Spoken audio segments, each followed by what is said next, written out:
Yes. Hello, everyone. Welcome to Political Head Trauma, where if Head Trauma had a podcast, it would sound just like this. Hi, guys. Welcome. Thanks for tuning in. I know every time I say I'm going to cut out that humming that Dave did, pick the one that I like the best. Is Dud the best? And just have that so that I can play it. But again, I have failed myself and Holly and America. Yeah, America. But anyway, so today we're chatting with our freshman congresswoman. Would she still be called freshman? She's only been in office for...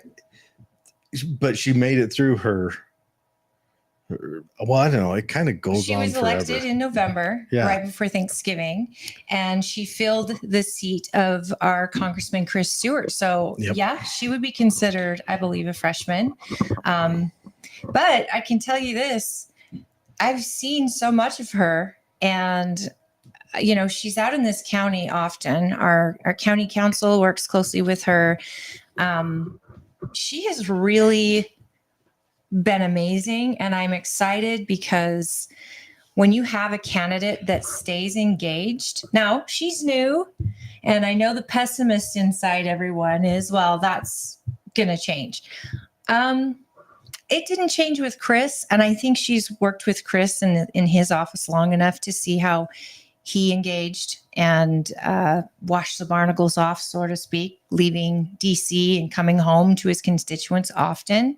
And I think that she has seen that, and that's been an example. And I really, truly, truly believe that she will stay with her constituents and come home and do town halls and all of that. In fact, she has a town hall that happened today at 1:30 here in Tooele County.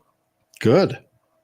So good. I mean, that happened today, and I'm hopeful that people are probably still at that town hall as we speak, but she's here. She's ready to hear you. She's going to update you. And what she brings to the office is a little different than what Chris brought. I mean, Chris comes from a military background. He was on the Judicial Committee. He was on I think he's on appropriations too. Also high security clearance committees. Well, if I remember, he's on appropriations, and that's probably the foremost important committee, because that's how do I put this frankly? That's how they spend the money they steal. Did that come across correctly from you? Yeah, exactly what I would expect. Slide this way a little bit. Let's get us both centered in here. Where she is, where she could actually, I mean, she's got an actual specialty, special education. She's a dirt scientist, a soil scientist, a dirt doctor. She's also a lawyer. So let's go for overachievers, shall we? Dirt scientist.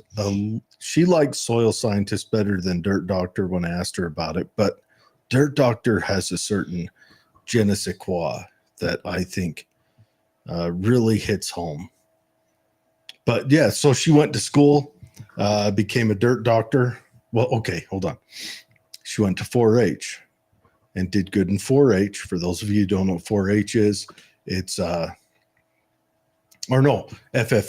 not 4-H, FFA. FFA is the Future Farmers of America. It's a high school, and I think there's even in college, but it's centers around agriculture and ag industry and things like that. And she proved herself good at that. So she did so good, they sent her to college, where she became a soil doctor, soil scientist. And when she did that, she started working for Department of Agriculture in that capacity. I think she started out on city and then county and state, and I think ended up federal. I might be mixing this up, might be getting it wrong. Doesn't really, I mean, she did a good job there and saw the needs of the farmers that she dealt with and decided, hey, I'm going to pursue this some more. helping these farmers out. So well, that's best the way thing to do about that is become a lawyer. Her specialty has been rural Utah. I mean, she has been helping Washington County on water issues, on land issues. When she ran one of her, I mean, she's a small town girl. And the fact that she's been out to Tooele County advising on behalf of Chris Stewart, he would send her out to discuss with our council, local mayors. I know Mayor Critchlow has had many conversations with her in advising, how they can help from the federal level. This is so important for rural Utah, and District 2 is huge. She's covering a lot of ground, which is also, to me, it's so crazy because as much as we would see Chris Stewart, you would think he lived out here. And I think Washington County had the same opinion, Davis County, same opinion, because he was so accessible. I mean, he does a monthly town hall meeting, phone call. He used to do that. And to anybody who wanted to tune in, and then they would take questions. And basically it was an update. And so I'm going to ask her today, like, is that something she's got planned? Is she going to be doing that? And I'm right now smack dab in the middle of caucus season. Caucus is on March 5th, folks. If you are planning on attending your caucus, or let's say you can't be there, but you want to participate in your caucus, the state party has put together the most amazing way for everyone's voice to be heard. If you're a Republican, or if you're unaffiliated, you can register a Republican, but will you put utgop.org?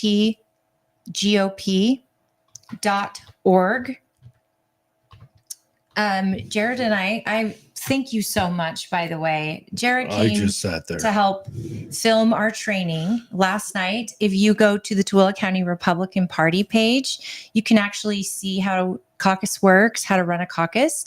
But if you go to utahgop.org, you can pre-register for caucus, getting you all checked in. If you're not going to be able to participate, there's an absentee option. And then your voice will still be heard on your choice for president, as well as if you have any choices for delegates. So you can put that all in and that's make sure. That's on that PP vote, right? That's called the PPP, the Preferential Presidential Poll. Mm-hmm. Yeah, and that's what I said. If you have you get in touch with the Tooele County Republican Party if you need to know. This is going to show you what your precinct is, where your location is for caucus. But if you have any questions and you have to vote absentee, follow the directions that the email will send you, and then get that ballot, that sealed ballot, to your precinct chair. And if you have any questions about who that is, you reach out to the party and we are happy to help you. But please, if you are a Republican and share the values and the platform that the Republican Party has, and you want to participate, they've made it just that easy. So it's right there on the front. You open the page up. Make sure I'll get it sharing right now. Yep. I'm going to share it on screen. So you open the page up. It's right there on front. Bam.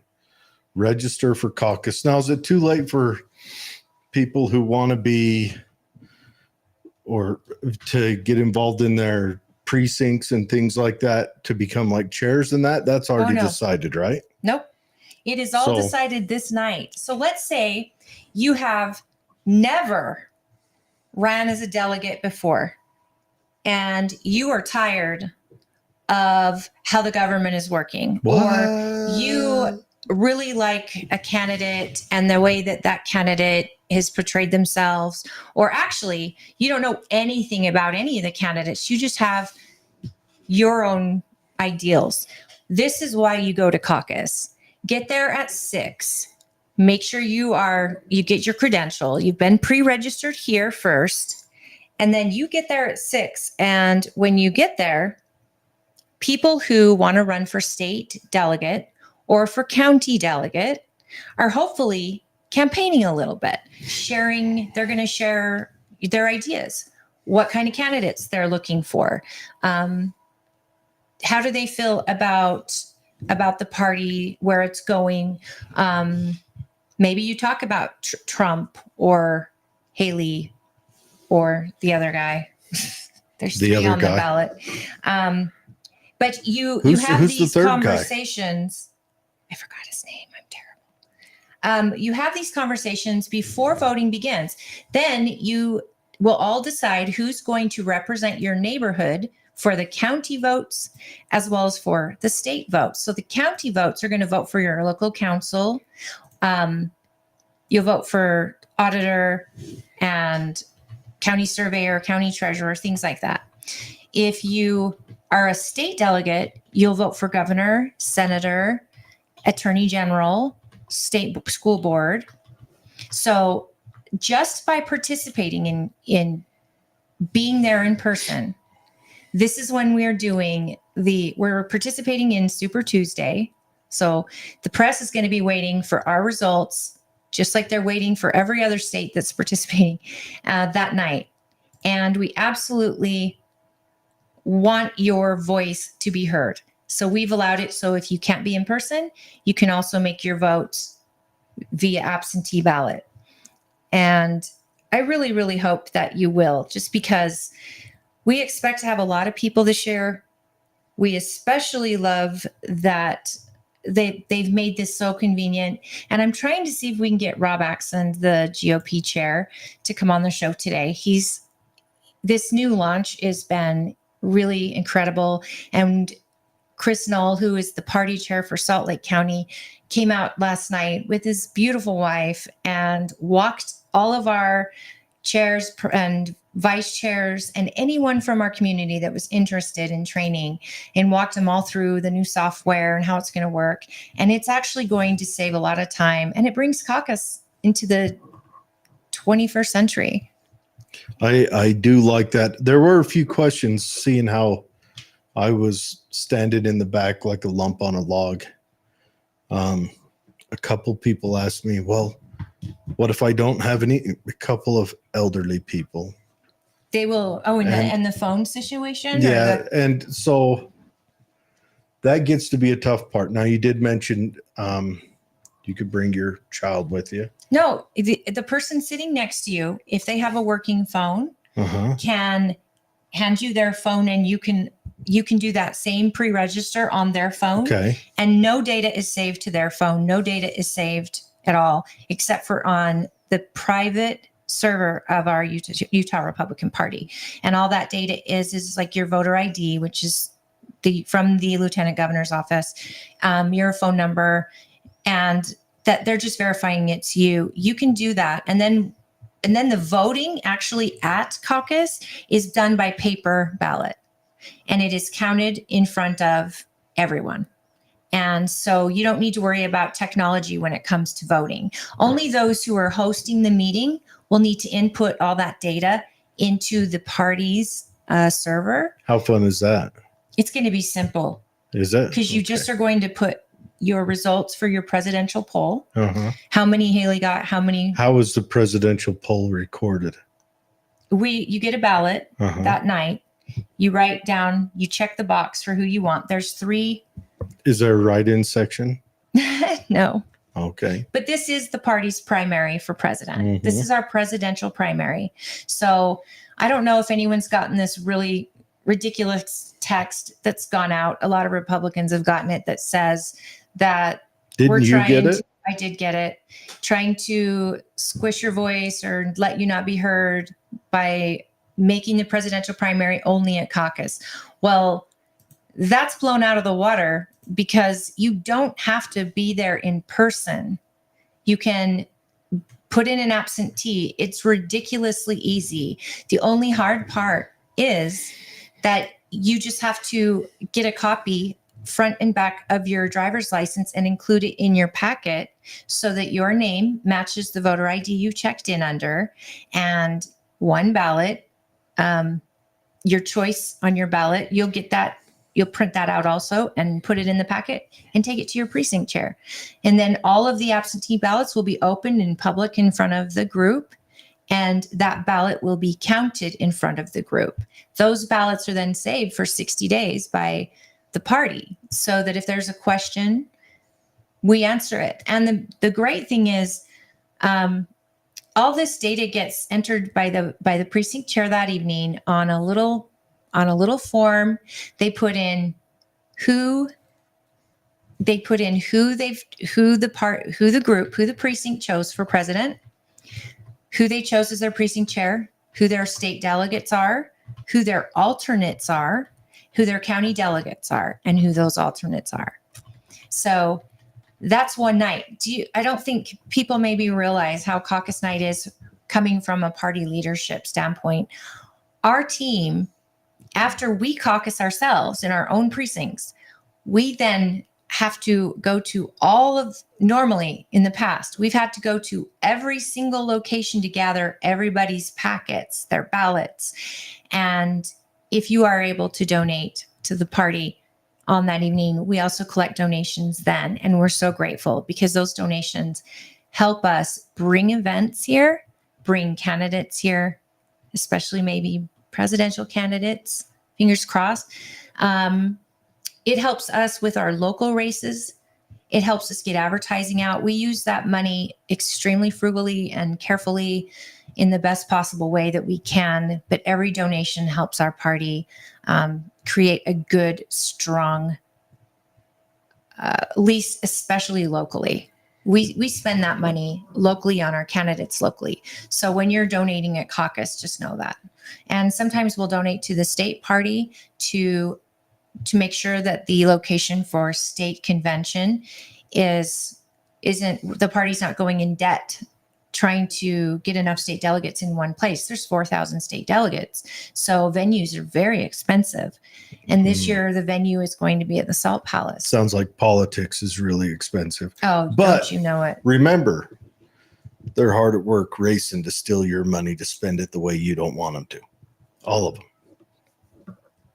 Yeah, something like that. That's anyways, now that everyone's asleep. Not asleep. You saw where to go. Super exciting. Please pre-register. Political stuff. And what it does for us as your party leadership is Yeah. Now we're not up all night inputting your data. UtahGOP.org. Go there. If you want to get involved in the caucus, go there. Pre-register so you can get involved in it. It'll tell you your precinct. It'll tell you your location. You're going to go there for your precinct, your location. Caucus night is on March 5th. March 5th. Start at 6. Get there. Get your location. Get early. At 6 that way you p.m. get the best seats. And you can talk to people wanting your vote who want to be delegates. And find out if people like Trump, if they like Nikki. That'd be interesting. I would like to see if Tooele County, what their breakdown is on that, and Utah states. Breakdown on is where Nikki Haley rates with Trump and where. I mean, especially like compare Salt Lake to Tooele or Summit to Tooele, places like that, Ogden to Tooele. But that's just my thoughts. Anyways. I was going to tell you, Nikki Haley is actually coming to Utah, and I just shared it. Where did I just share it? While you dig it up. Did you hear about the MS Society thing? Yes, I heard. So the MS, multiple sclerosis.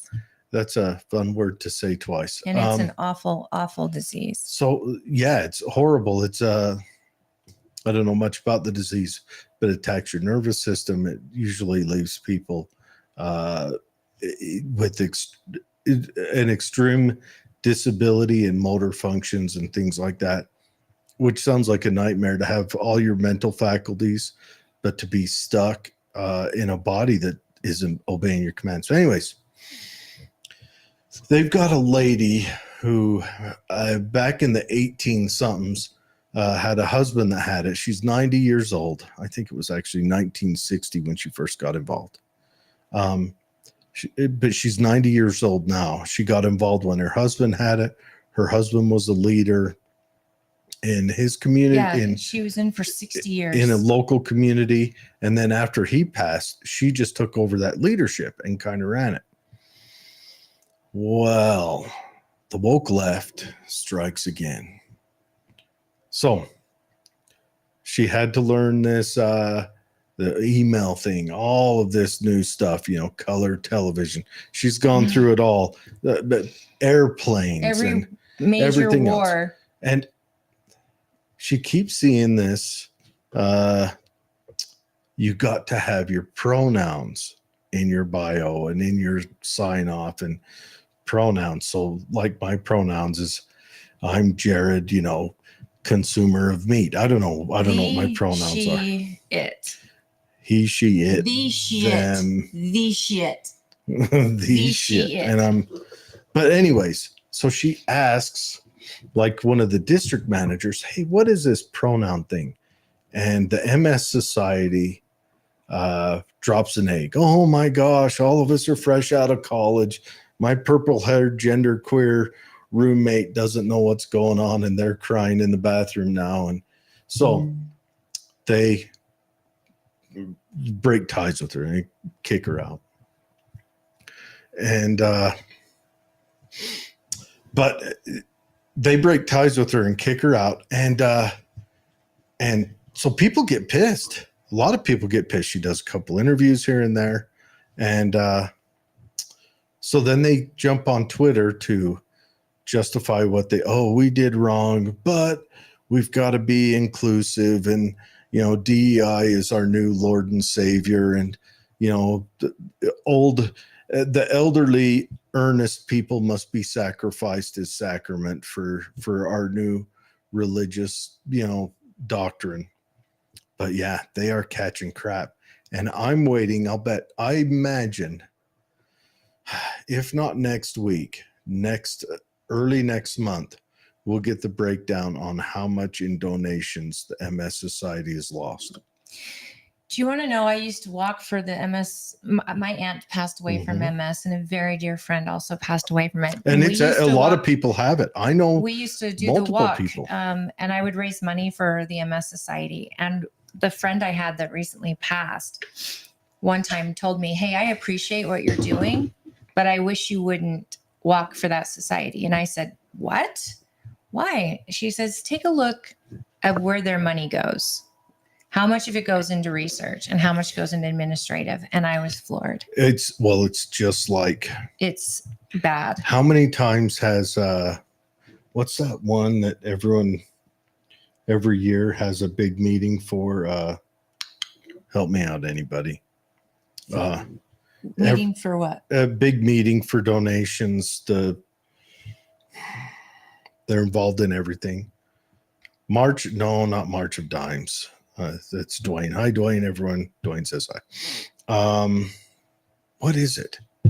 Probably got a couple there. I know there was one, the guys that supply the wheelchairs for soldiers. Nope. This is that one. They found out their administrative costs were so ridiculous. Yeah, but this is one that is well, anyways, whatever they are. When I was at the salt plant, we'd have to have a big week-long celebration for them coming out, and then we'd have to donate to them, and you look at it, and the person that runs it makes gajillions. And I'm like,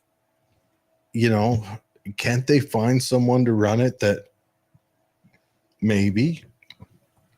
just maybe isn't trying to get wealthy off of this and wants to turn around and hand it back to the people who need help? I'll remember the name one day. Tonight, when it doesn't matter. When you're asleep at 3 a.m., you'll wake up in a cold sweat. I'll wake up. Oh my gosh, I remember. Yeah. Anyways, but they do their whole thing. No, it's not March of Dimes. It's bigger than that. I would say it's probably the biggest one. Red Cross? No. Red Cross specifically helps injured people, don't they? Oh, the Red Cross helps everybody. They helped me after my fire. Okay, yeah, but this one is I'm just gonna, and then I'm gonna look stupid. Largest charities. United Way. Thank you, Jared, for bringing it up. The United Way. That's the one I'm talking about. But man, and I'm not trying to talk bad about them, but it does seem like when you dig into these, there's a big scheme. Well, you had that veterans charity that was horrible. The thing they were doing is they were when we going found after small local charities and suing them out of business.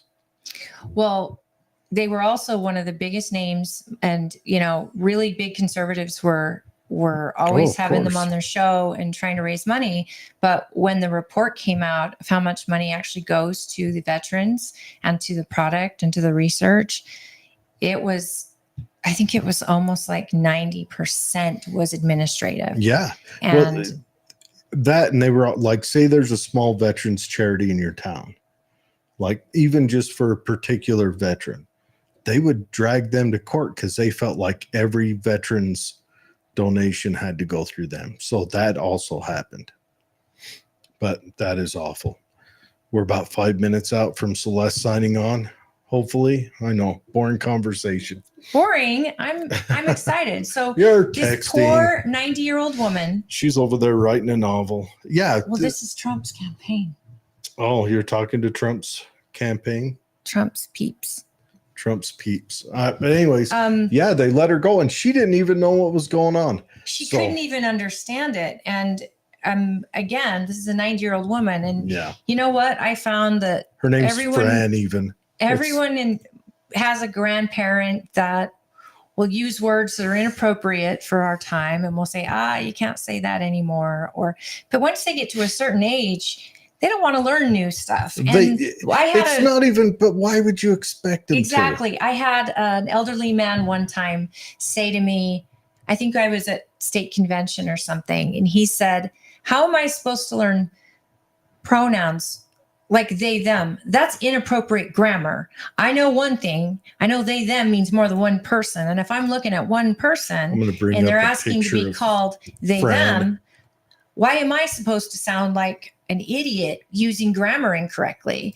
And I just thought it was so funny because, he's like, you can't teach an old dog new tricks. And some dogs don't want to learn new tricks. So it's just stupid. Everybody has a grandparent. And I think there should be some forgiveness to a woman who's dedicated 60 years of her life to something she truly, truly believes in. But to be canceled? I mean, this 90-year-old woman didn't even understand what canceled meant. And it's a volunteer. It's not like they were paying her. But Fran Itkoff is her name. Her name's even Fran. So they apologized to her and said, we did it with the best intentions. Look, you need to drop it. Here's to all you recent college graduates. Gosh, she's a beautiful 90-year-old. I could only wish. The hair, too. Look at her. But just to say, all you nitwits who graduated college in the last 10 years, word to the wise, don't act ridiculous now in your religious fervor that's going to make you regret that in another 20 years. Because the person who made this decision is going to look back in 20 years and go, I'm a butthole. Don't be a butthole. But yeah, she's just a little old lady. There she is. Have this great, there's another kind of thing that goes with that for you young people just starting out in the workforce. She looks great for 90. Oh, she really does. She's got all her, and probably from volunteering. I'll bet volunteering kept her young. I always say this to people just starting out in the workforce. Be careful who you stab in the back, because one day that back may be attached to an ass you'll have to kiss.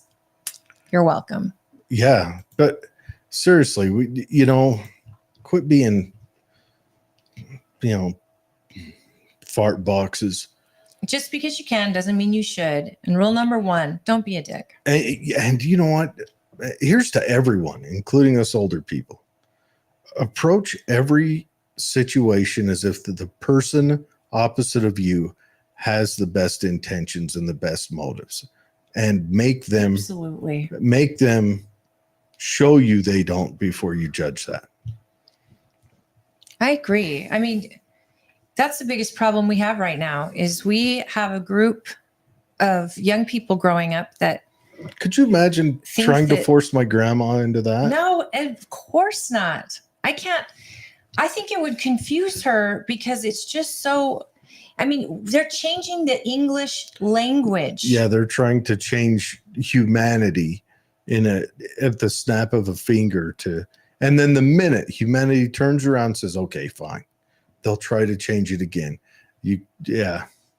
And that's when you know our education system has failed us. It's just how it goes. And your mom said, great, Holly, in a comment. That's my mom. How come I can't see who's commenting? Touch her. Oh, hi, Mom. Yes. And then Celeste Malloy is coming on today. Yes, Dwayne says, man, I hope I look that good at 90.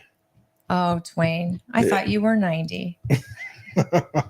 I'm just teasing. Now, all of a sudden, the technical issues started. Yeah, I don't know technical what glitches happen. I love you, Dwayne. He says it's hard to be a good human being. It really is. And it's, I don't know. I don't know. I hope this doesn't damage. I hope any damage. He says, be nice to your tech weenie. I know. I'm so sorry. I hope that any damage that comes out of this for the MS Society is damage that builds a stronger and more wholesome foundation there. Like maybe their books get popped open and people start saying, so what's going on with, administrative costs and all that? And how come these things aren't being done? So, boy, it'd be nice if things start being ran proper. I know everyone gives churches a hard time, but churches compared to these societies have rather low administrative costs. It's funny how that is. And, Glenn Beck does Mercury One. And Mercury One is an incredible organization. They show up to every natural disaster. They show up when there's child sex trafficking children and children are displaced when they're rescued. I mean, they show up and 100% is covered of their donations. They have an event every November that is, they pay for, the tickets, they sell tickets to it. It's a great event that takes place in Texas, but every dollar from that event goes to pay the administrative costs because every donation made goes to actually do the work they say they're doing. And that's, yeah. And that's how you should do it. So the MS Society could be having they're purple haired twits. So I don't know, like. Stop giving people with purple hair a bad rap. Okay, they're green haired twits. Now, do you think maybe they could have like a, what do they call the poetry battles in the coffee shops? Think maybe that the MS Society, they're multicolored hair geniuses fresh out of college, could do that and raise money for administrative costs and maybe let Fran volunteer. Though I don't know if Fran will go back to him now. That's an absurd situation. I think that this is the thing, though. I think that being a volunteer and doing service in your life, I absolutely think that extends your life. It gives you purpose. It helps you feel good when you're helping people. Mm-hmm. And I think they've done a huge disservice by what they did to her. And I hope that she might find another passion of hers where she'll volunteer because she looks that good and she's 90 and she's still getting around. I mean, I would kill to have someone like her volunteering for us. And if you're passionate about something and you really are giving back, I think that makes your heart full and your soul full and it helps you live longer and healthier. That's personally what I think. But I could be crazy, but I really think that they've hurt her by doing this. Crazy. You know it. But anyhow, yeah. Oh, so Celeste should be jumping on soon. Someone's asking, I was wondering about the Veterans Association. What percent is admin? That is a good question. Veterans Association. While we wait for Wounded Warrior Project was that one that was suing a lot of people. I think they've had a lot of I think they corrected themselves quite a bit after the news came out. They quit doing it. I don't see the Veterans Association on this one, so I've never heard of the. See, and I'm thinking of the other one. It's Wheels for, where they provide wheelchairs. Well, there's Veterans Affairs. No, it's called something else. Veterans. Oh, I'm talking. That comment came in. Veterans. I don't see a Veterans Association. Yeah, Wounded Warriors. Wounded Warriors. That's it. Yeah, that's the one. What happened with Wounded Warriors Thank is you, yes, Mom. they had heavy administrative costs, but they were also going after smaller veterans charities in local towns. Yeah, because they wanted to be the only game in town. They were trying to force a state monopoly. Just feels wrong. That's not what charity's about. But they were doing that, and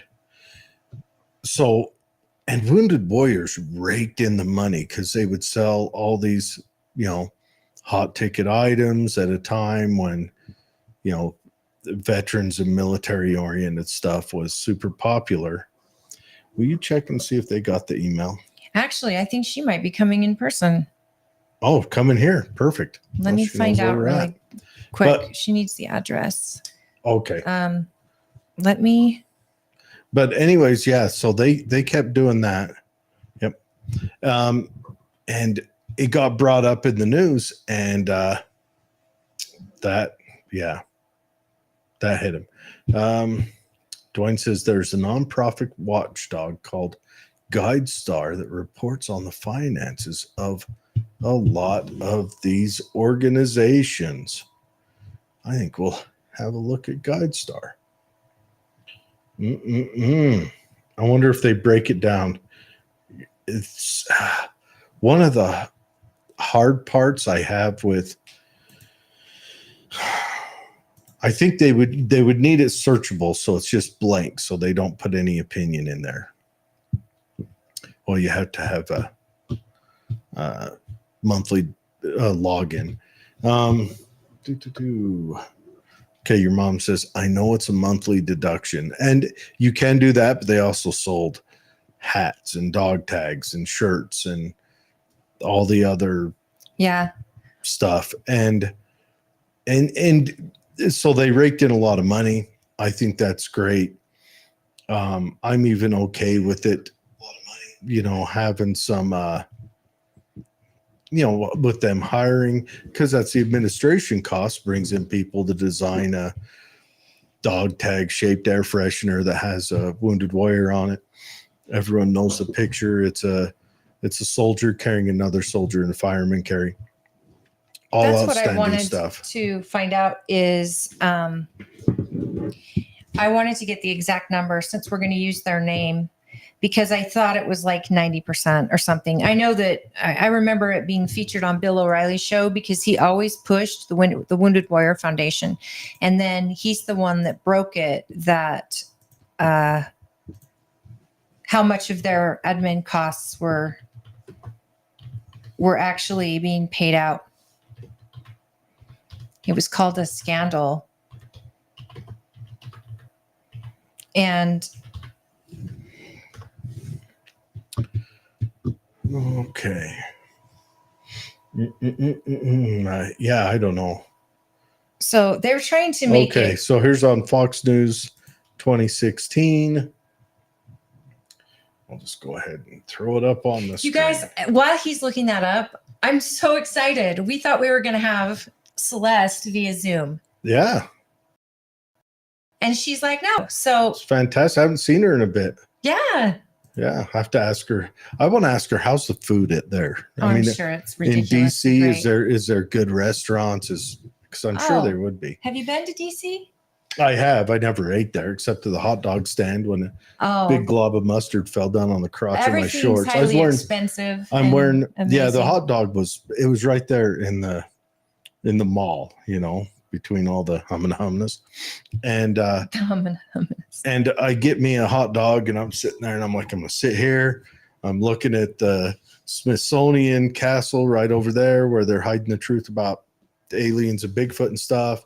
And down the way, and laying my plan out, I'm wearing some just tan like cargo shorts, as old men do when they're out and about. got my socks pulled up to my knees, Oh, that hitting it sounds off my New Balance. amazing. I take a bite, big glob of mustard falls and hits right on the crotch. Yeah. Well, you really showed up to DC, didn't you? You really showed up. Yep.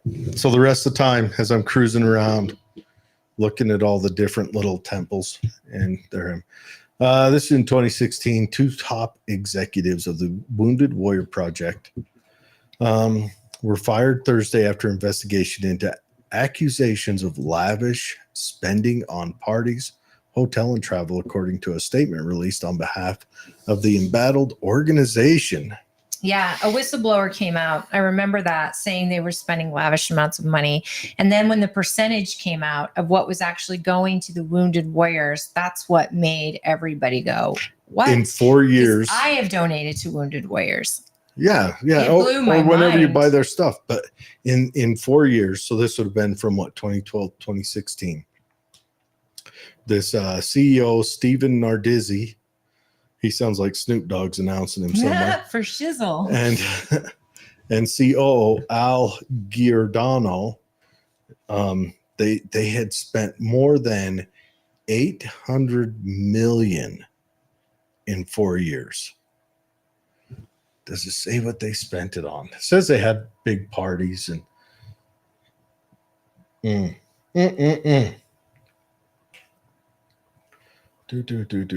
Yeah. Okay. Wounded Warrior Project spends, so this would have been spent just 60% of its budget on veterans.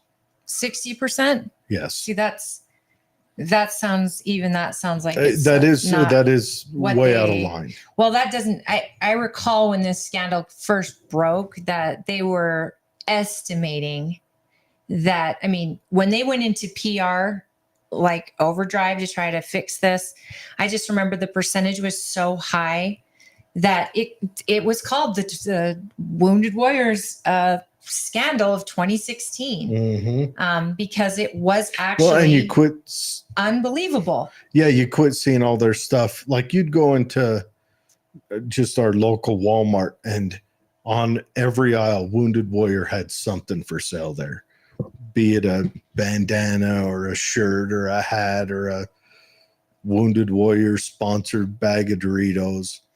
I did never see that. I can tell you this, they had every conservative talk show host, both on television, radio, all of them that tend to really, really lean on troops and supporting troops. Those shows all were pushing the charity. There was a big flow of income, as you can see, going into that charity.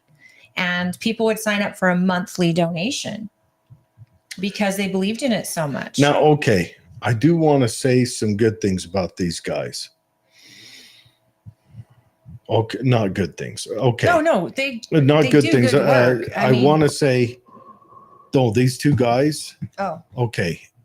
In 2010, they spent $1.7 million on parties and whatever else, conferences and meetings. And in 2014, they spent let me get this right, $26 million in 2014 on conferences. Now, maybe because that was in that big growth time. So maybe that was from the growth. Maybe 1.7 million to 26 million in 4 years. Now, in that 4 years, they also grew. Now, are they raising money at these conferences? So was that, well, and also, I mean, you have a conference. Sometimes it's about growth. That's about getting ideas together, whatever. Maybe that's a good thing. I don't know. But Snoop Dogg's homeboy, Stephen Nardizzi, for shizzle, he took over as CEO in 2009. Ooh, pointing here to the annual. Yes, we'll have her come on in. I don't know. Maybe we'll have to dig in. This is old news. This is stuff from days gone by. But yes. Can I just say, this is a testament to what I was just saying about Celeste showing up. Yeah. Why don't you go ahead and bring her in? And I'm going to shut off our camera for a second so I can adjust it. Okay. So we can have 3 people, and we'll all just scooch So over. Can everybody just wait for a second? Yeah, it'll be 2 minutes. If Let that. me get the Congresswoman. Yeah, go grab her.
See how quick Dwayne is with turning the music off.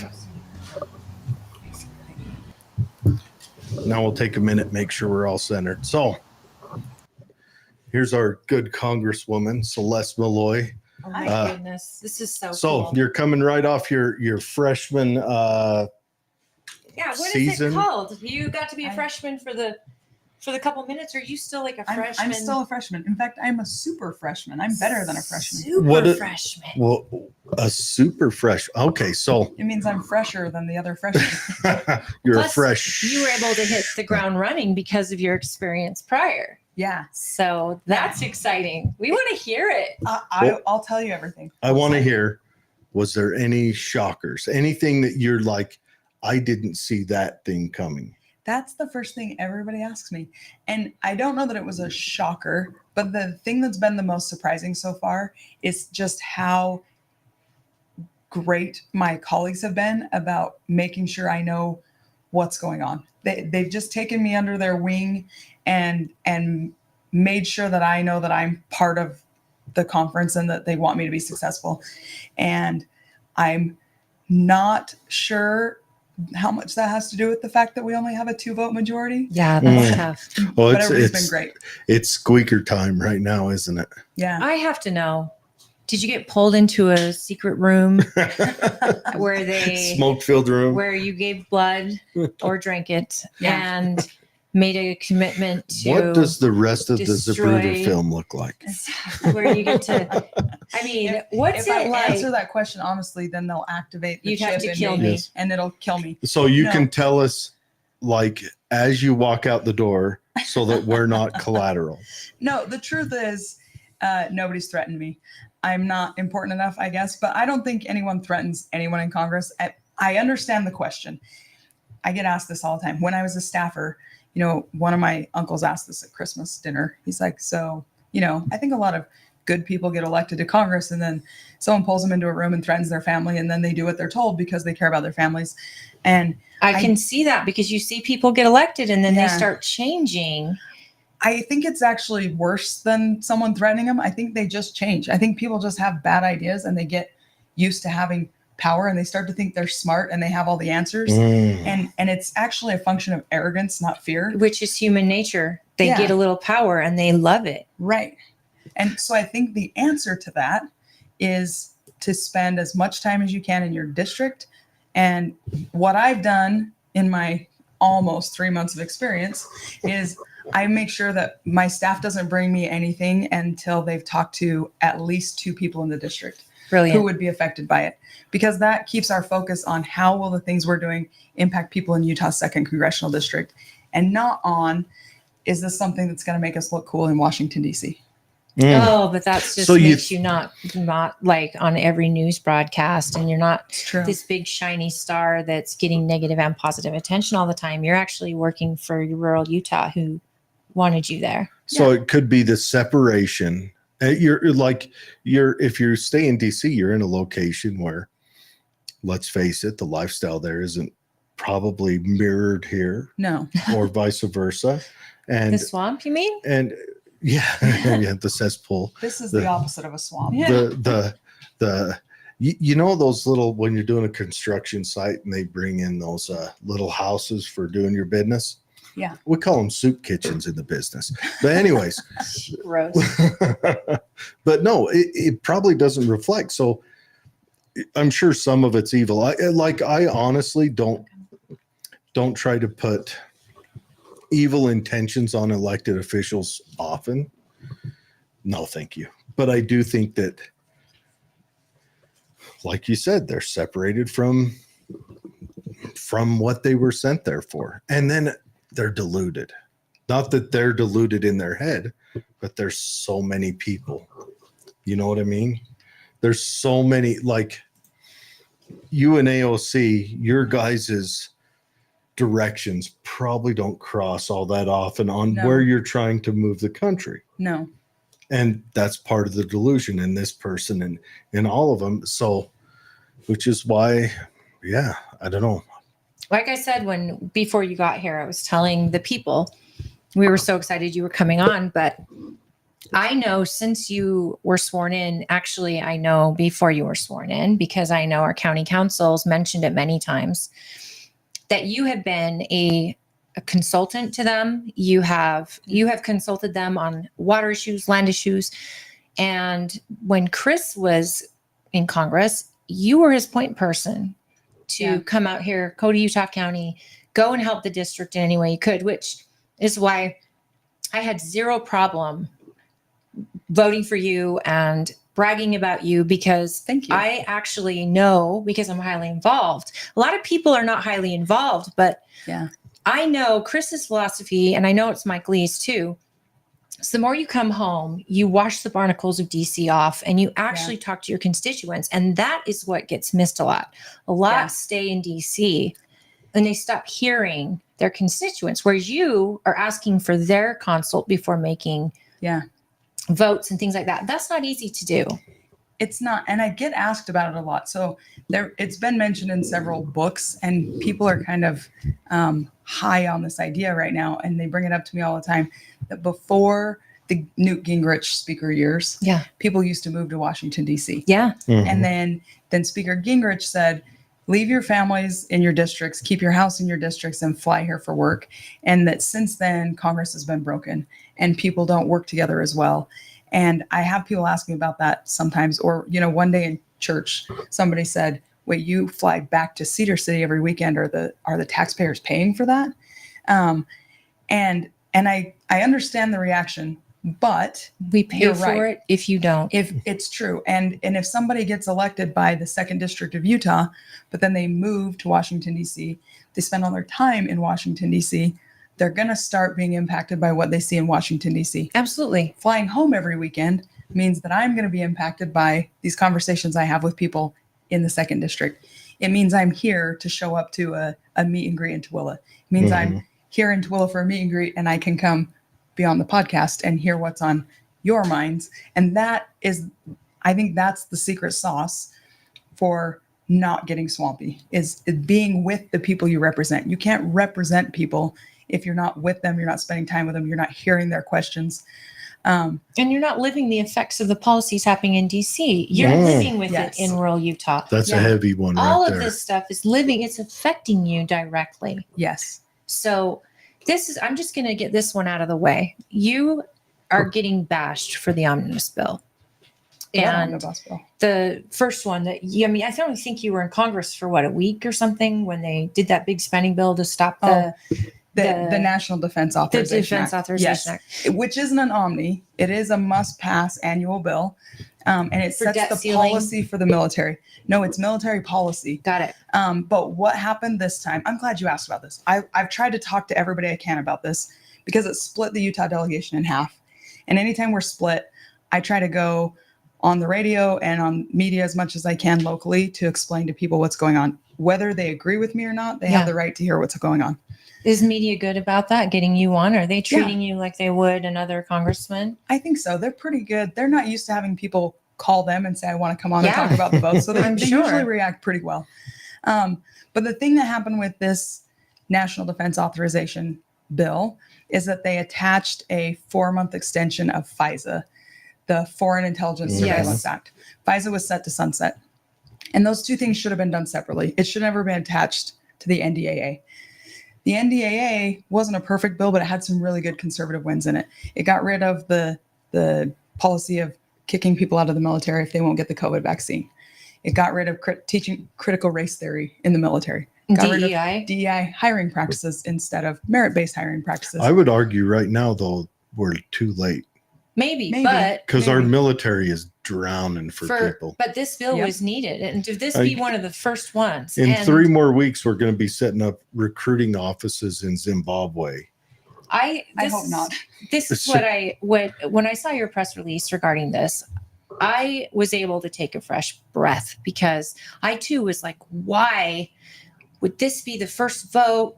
FISA is a problem. FISA is a problem. But here's the thing, and this is what's happening, and this is what's wrong with Congress. And I hope you will consider running a bill regarding the fact that we need to quit with these bills that are so packed up. Yep. Because here you are trying to vote on the better part of what's going to maybe save our military if it's not too late. Yeah. And yet you're going to get thrown in. It's just like the bill where, we'll give you money for the border. Yeah. But we want money for Ukraine. We want money for Israel and Pakistan. So let me explain the FISA part because it's not as bad as it seems. I was ready to vote no on the NDAA, even though I wanted those policies changed because of the FISA piece.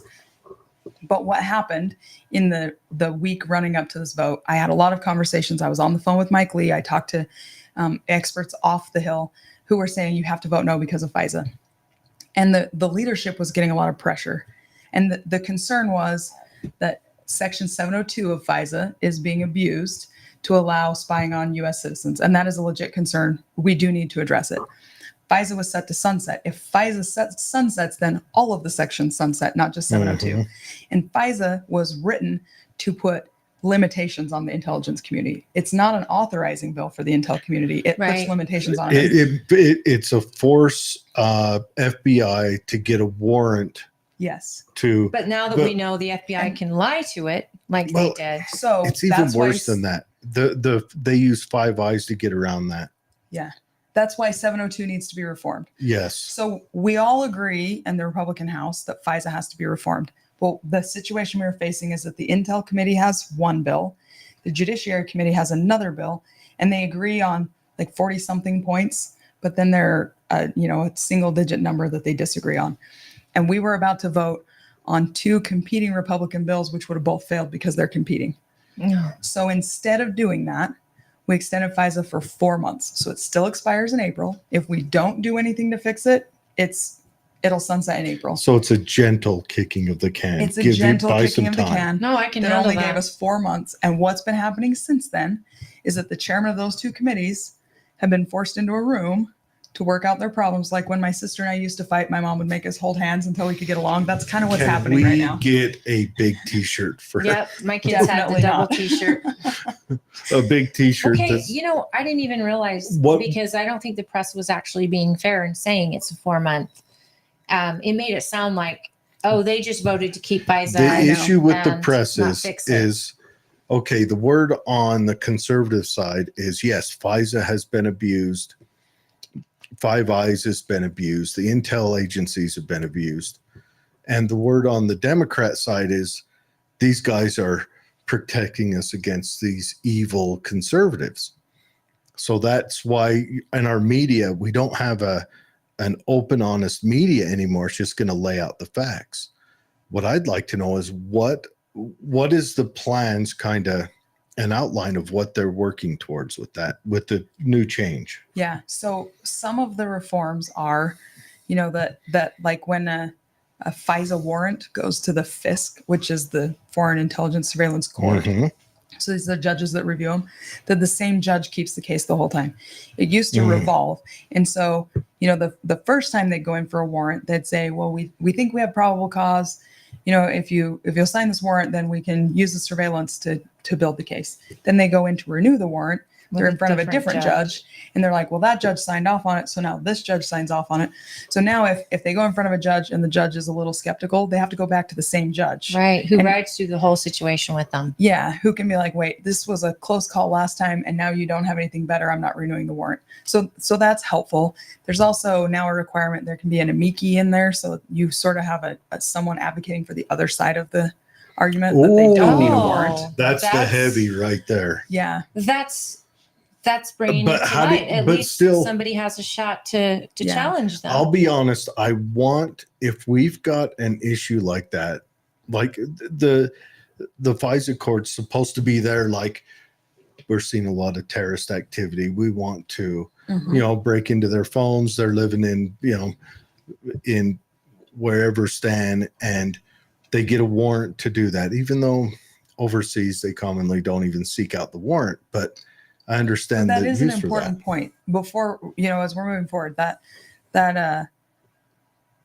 702 authority applies to foreign individuals outside the United States. So this is a common misconception too.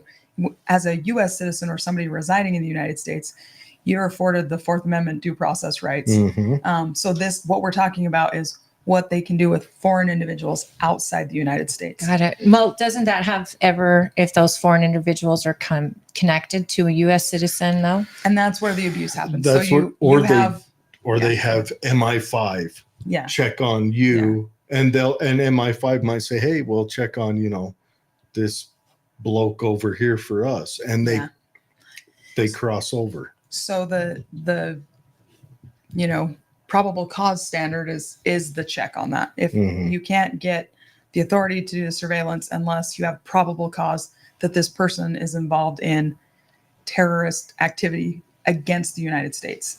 The abuse is happening when foreign surveillance picks up information about someone domestically, and then it gets handed off to the FBI, when the FBI would have had to have a warrant to get that themselves. So that's the loophole we're trying to close. And that loophole could probably be closed with reform, bipartisan, I hope. And we've been working on it. In fact, the Judiciary Committee's bill is bipartisan. Yeah. And that's part of the problem that the Intel Committee has with the Judiciary Committee's bill, is that they think some of these reforms they're suggesting are too liberal.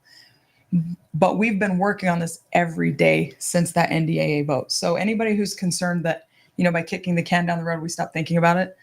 I mean, I'm to the point where when I see one of my colleagues from one of those committees in the hall, they're like, I know. We have to get the FISA bill done. We know that's a top priority. You guys see each other in the hallway, pause. Well, this is They something that you guys both run the other way. Something about you that I know and I've heard about is that you're a bulldog when it comes to seeing it to its conclusion. Washington County said that, like when they're dealing with water and federal lands and all of that, you aren't going away. And when people start to realize that you are not only qualified highly in those specific, you're a dirt doctor and a lawyer. What better conversation or person could you have actually fighting for these particular items? And so knowing that you're going into a different deal here, this isn't dirt and this isn't, but it is law. Yeah. You've got the ability, but you're like a dog with a bone. You're just going to get it done. You have to be. In Washington, there's always a shiny new object. There's always a, squirrel kind of moment where everybody cares about FISA one day, and then the next day it's the border. Yeah. Oh, and yeah. then the next day it's the spending bills. And actually those were bad examples because all three of those are things that we have to pay attention to. And they're highly, highly affecting our country. Yeah. But if you want to get anything done, you've got to be able to say, I care about FISA today, tomorrow, and every day until it's reformed. I care about the border today, tomorrow, and every day until it's reformed. And if there's some shiny object on TV, I'm going to ignore the shiny object and keep my eye on the border or FISA or permitting reform or defunding these agencies, because the reason nothing gets done and auditing, the reason nothing gets done is because everybody's upset about it for like 2 weeks. Oh yeah. And all they have to do is weather a 2-week storm, and then everybody's upset about something else and they can just go back to business as usual. So right now, the Senate passed that spending bill. Yeah. Now, what is the House thinking? I haven't had a chance to actually read the bill, so I'll start off with that disclaimer. You and every other congressperson. Yeah, I don't know. I haven't seen it yet. But from what I'm hearing from my colleagues, there are a lot of policy things in the bill that don't have anything to do with funding that are just non-starters in the House. Have you spoken to Mike Lee? Because I haven't actually. He has been adamant that this bill is atrocious, and the billions that are getting pushed towards Ukraine in the name of national security, where with those billions, we could not only have a wall, but we could be sending the people back that have gotten over here. Theoretically, but in reality, we can't, because we have an administration that won't exercise that power. You're right. That's where I want to ask questions. Well, you're going to see me get all agitated, and I don't do that very often. Okay.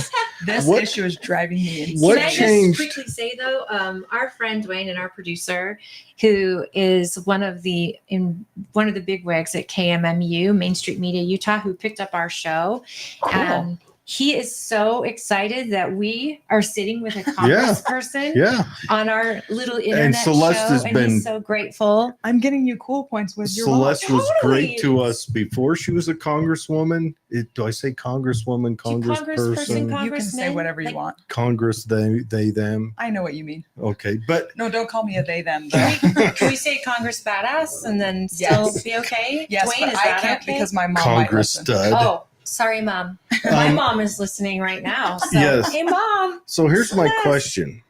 What changed in the last 3 years, or what changes that we need a new law to enforce a border, something we were able to do 3 years before? Was there a law that was passed that made it so that you could, or because you hear right now you hear all the mainstream media and Mayorkas and all that saying, well, the Republicans are stopping us from doing anything. Yeah. And I'm like, what changed? How are your hands tied now? What changed is we had a presidential election. We had a change in administration. That's what I'm saying. This is a policy problem. Elections and there's a lot of consequences. They do. And this one's a really dire consequence. There's a lot of talk in DC right now about, do we need a new bill? Do we not need a new bill? And while we're having that debate, we should try enforcing the laws we already have. Exactly. That would make it clear if we need a bill or we don't need a bill. The laws on the books have been on there forever, and we have an administration ignoring them and a Supreme Court order.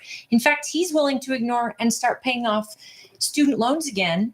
He's just announced that, and that's already the Supreme Court. Okay, one. I doubt. Have you met Biden?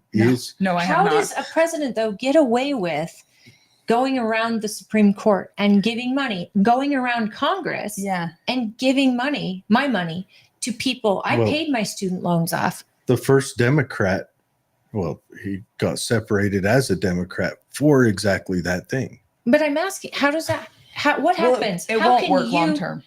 What they're playing is a short-term game. So the Supreme Court said it's unconstitutional for them to do it this way. So they're going to try to do it another way. And when it gets challenged, it will also be shot down. But in the meantime, we're heading towards an election. And he looks good.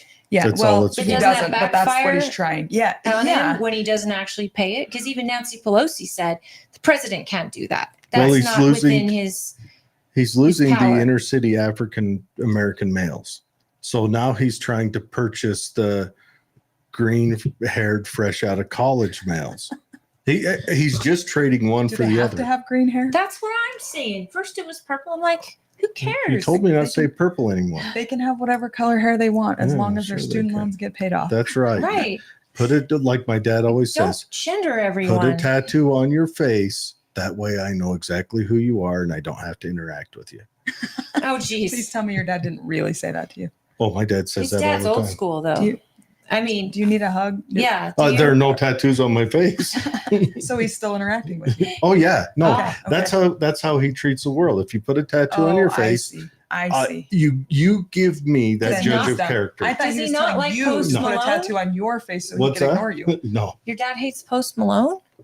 he probably doesn't know who that is. Well, then that's a But friend if he he hasn't met did, yet. he would hate him. Not hate. He would just, he Not would interact. recognize that Post Malone is not someone I want to enter into. But you know, we were just talking about that with the elderly woman who was canceled by the MS Society because she used wrong pronouns. And this woman, No, she didn't use wrong pronouns. She asked what are pronouns. What they wanted, and they fired her. She didn't do very many Mad Libs growing up. No, 60 years old or 60 Wow. years with the organization. She's 90. And I think we were talking about how old people, especially, just deserve a pass. My goodness, you Yeah. can't relearn the grammar Yeah. all of a sudden, and change language. And to get back to language, how many staffers do you have? I think I have 14. 14. And then if this bill is 1,500 pages, Yeah. which normally, and Mike Lee and Rand Paul have said this before, we'll get a bill, Mhm. it'll be printed before the last page is printed or the ink is dry, and every one of our staffers is on it. Yeah. They want to do a vote. Yeah. Is that what you're experiencing? I haven't experienced that so far in the House. We haven't been doing that. We have rules this Congress to prevent that. Good. So I haven't seen that. Right now, I have a lot of people asking me if we're going to vote on this Senate bill. And if we did vote on it, that might be the case there. Oh, yeah, sure. But I don't think we're going to vote on it. I think it's dead on arrival in the House. And I think the Senate knew that before they passed it. I think we're all doing a lot of virtue signaling right now because It's an Democrats election year. control the Senate and we control the House by a really narrow majority. So a lot of things aren't going to move. So instead, what we're doing is passing a bill and saying, well, we did our best and now the Senate won't do anything. And then they pass a bill and say, Yeah. we did our best, They but can the House point won't do fingers. anything. And there's some value to passing a bill, to putting down a marker and saying, this is what we're in favor of. But, the Senate did it with their border bill. They knew it wasn't going to go anywhere in the House. They did it with this bill. What I would like to see us do is get back to handling each issue individually. Yes, And then you can hold me accountable. absolutely. Then, if I vote no on immigration or on Ukraine funding, but yes on controlling the border, then you know where I am on both of those issues. But you put them in the same bill, you don't know really where It I am gets on either blurry. issue. And then people from the outside looking in think, you're a rhino. Yeah. Look at you. You're throwing all this money to Ukraine. Yeah. And yet that is not the case. And people don't understand how these bills go to our Congress. They are this thick and they've got so much pork in them. And then, you can't even read them most times, your Well- staff and you full time. And then you have to choose. It's Okay, not 4 just- months. Yeah. I'll take 4 months if it means military is funded and fixed. Well, it's And that not we just get that. meaningful reforms. Right. It's not just that. You'll get a letter from a constituent that says you better not give a dime to Ukraine, but you better pass the immigration bill. Yeah. Okay. They're in the same bill. Yeah. No, that's something we need to get to. But I want to get into some hot and sexy questions real quick. Wait, Finally, what this is the time content is I'm it? here for. Yeah. Chief, Okay. make sure I don't stay too long. Knowing what you know. Yeah. Without breaking any hummus. How nervous are you with you probably aren't a big consumer of internet videos all the time, but I don't even have time No. to check my Brett email. Weinstein has come out. He went down to the Darien Gap and Okay. witnessed the immigration coming through there. That's Okay. the gap in the America's highway Is that in Texas? in Panama. Oh, Panama. Okay. And he's talking about the separation there and how it seems like the Chinese kind of have their own little area set up. And then 2 weeks ago, we have 2 Chinese U.S. sailors busted for spying. Mm-hmm. How nervous are you about this? What seems to be an outsider looking in, seems to be like there's a buildup of, like, you could actually call the way the Chinese are functioning on their way here and when they get here, and they're kept separate from the other. Yeah. Almost like migrants, military style like an in their invasion. own camps. What are your thoughts? Where's your head at on this? So you're asking how nervous I am. Are we talking like a scale of 1 to 10? Sure, we go. We Okay. go happy face to Yeah. frowny face. So on a Dog's scale of tail 1 to wagging 10, scale. However, where 1 is like, I'm going to move into a Chinese camp because I feel that's safe. And 10 is I don't sleep at night because I'm sure the Chinese are 10 trying is to you're take over buying our ammo and country. MREs. Yeah. And wearing a tinfoil hat, and I've got a cyanide pill. Mine's in the closet right there. I'm at about an 8.5. Wow. Okay, that's about what I'm thinking. Yeah. And I think people discount the fact that, I mean, you're going to get called whatever, because I think you would consider this an invasion, right? Yeah. Military men, age, different non-friendly countries coming in, and they're not families. And, I mean, they're. I they're- don't- But even if they are families, it's an invasion. We're a sovereign you. nation, and sovereign nations have borders, and sovereign nations can control who and what comes into their or crosses their border. Absolutely. And we are not in control of what's coming across our border right now. Mhm. So that alone is a problem. And then we pay that too. I'll Yeah, bet those we're paying. China's probably laughing its butt off because it has the Marine Corps Crucible at the Darien Gap, where it's a forest area, Yeah. so foresty and crazy they can't build a road through it. Yeah. Which is why the road has this forested gap, Yeah. which is their crucible. The Marine Corps base boot camp, you have the crucible. It's the finishing week. It's finishing school for Sounds miserable. Yeah. dirty Marines. Anyways, that hardens them up. Then they bring them up here. And then China's like, we don't have to pay them because the U.S. government's giving them, whether it's New York giving them X or Chicago giving them Y, and they pay them. And so, like, they're probably double dipping, just say calling up Xi or Jinping and saying, hey, just put that in my 401k, roll it over into my. Do you know what? Someone suggested a bill which would be brilliant, and it would probably come out of the house, out of the purse, where they inflict a tax on any money going to foreign nations from anyone sending money to family in foreign nations that have come across. And Mexico, they're one of their number one out of their GDP comes from citizens of America, not citizens. We'd have to look at what the fallout from that would be in the end. Or how you would do it. I don't know. I think what I heard proposed was, and I can't tell you who proposed it, I'm so sorry, but they just said, if we tax anyone that is sending money to Mexico from their own paychecks, there's like a 2% tax when you're wiring money back to Mexico to your family there. Now, how the details would work, I don't know, but just the funds that would be made from that could build the wall. Just the Western. And because look, there's that much. Mexico's economy is built on money that comes but back not to for them much from the longer. United States. Mexico's growing. Mexico's becoming developed. It's also terrifying. We got to worry about other countries. Drug cartels are the government in Mexico. But I'm not a fan of walls because I think the reason they're coming here has been proven in what has happened in New York and Chicago, and that is that areas that say we will pay you to come live here and we'll house you and give me your meek and flea ridden and whatever else it says on that statue. I And don't think there's anything about fleas. my mistake. But anyways, so they're flocking there because they get paid. Look, right now, if Mexico City the Mexico president came out and said, come to Mexico City and I'll give you a phone and a house and $2,000 a month, I might be considering that. But they'd also want to know who you are.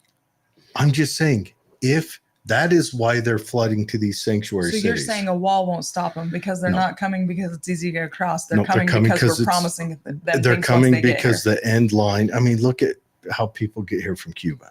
I think Cuba, though, they're leaving a country. We are sanctuary to Cuba.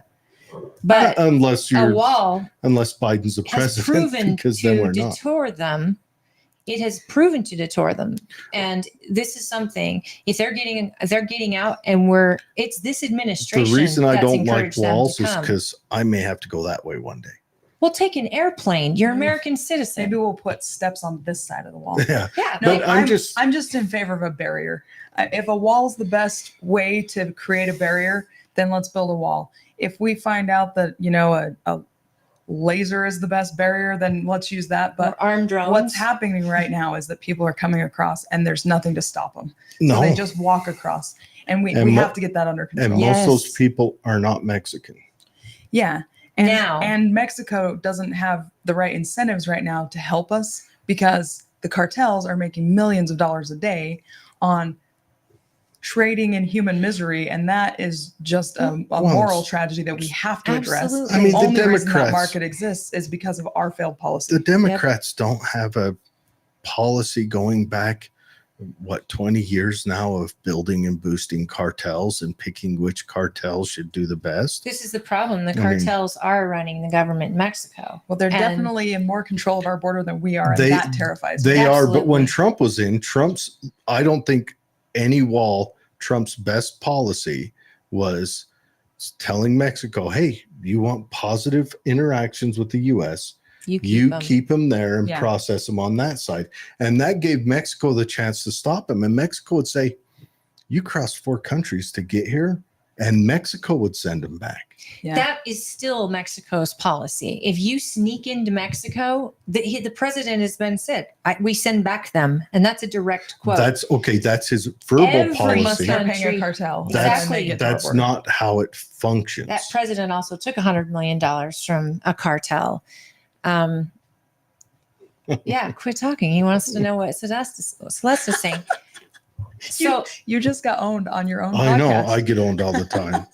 I think that how do you see a policy? Because we also need immigration reform. Yeah. Like it's got to be less difficult for good, hardworking people who haven't committed crimes to go apply for green card. And then for those who just want to come seasonally, Yep. it can't be so difficult for them to come and do the job and go home and then have it automatically renewed as long as their background check is good. Like I want immigration, You're right. but I want to know. We have to get the border under control first. Absolutely. There's no policy reform that's going to make any difference while our border is wide open. When we can get control of the border, then we can work on visa reform and immigration reform. But as long as the door's open, it doesn't matter what kind of doorbell you install. People are just going to walk in. So true. What are the And the good people that would do all that reform and benefit from that reform aren't sneaking across. What are the thoughts floating around in Congress right now on how to secure the border? So I said you're going to see me get agitated, which I don't do very often. And this is why. I'm not seeing any good ideas. I shouldn't say that.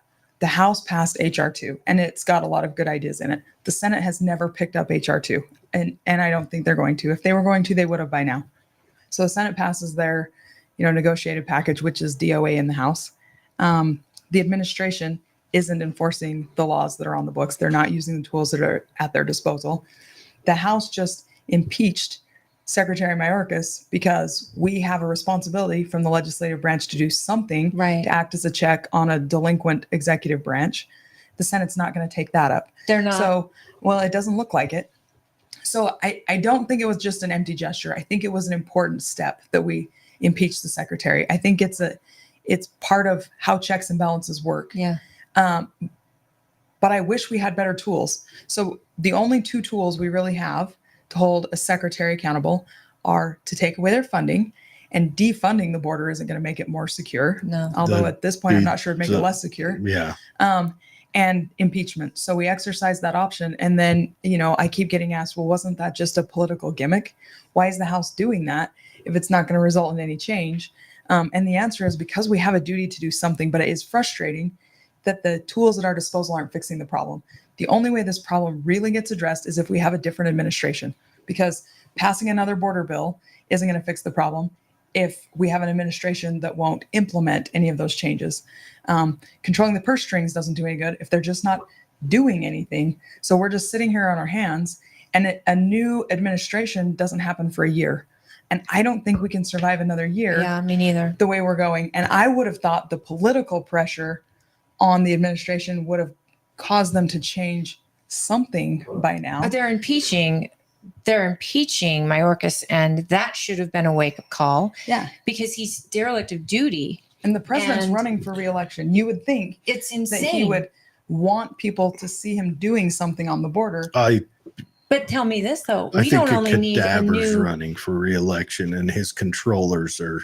We don't But just wouldn't need... they want to show that they can No, try to keep because power. They're all purple-haired nitwits that got out of college But 6 they want months ago. power. Why would they not want to But win? they're actually religious zealots. This issue, though, even Democrats can't stand this situation. Yes, Yeah. And but here's the what I'm saying. progressives are not Democrats. They're religious zealots. They are marching to a religion. But they're not a big enough portion of society to win an election. They have to have Democrats voting with them to win an election. So I'm a little baffled that nothing is happening. That's never stopped religions This from is doing what- zealotry before. We also need the Senate back. We do. Because here you guys can do all this work in Congress, Senate can kill it and it won't do anything. And we need them working congruently towards the same goal. And I think what happened when Trump was elected, our party split like terribly to where they weren't supporting him, our own party. And a lot of these things had to become executive orders.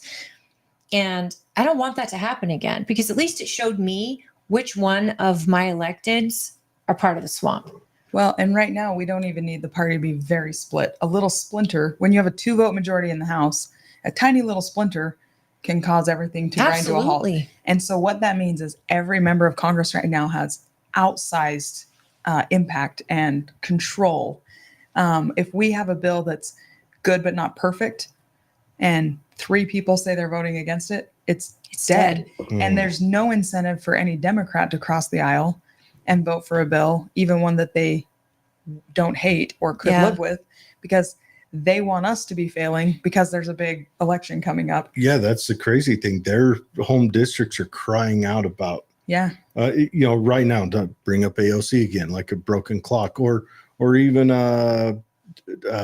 Tlaib or any of them. Their home districts are crying over all the immigrants coming in that are draining their cities. Probably isn't.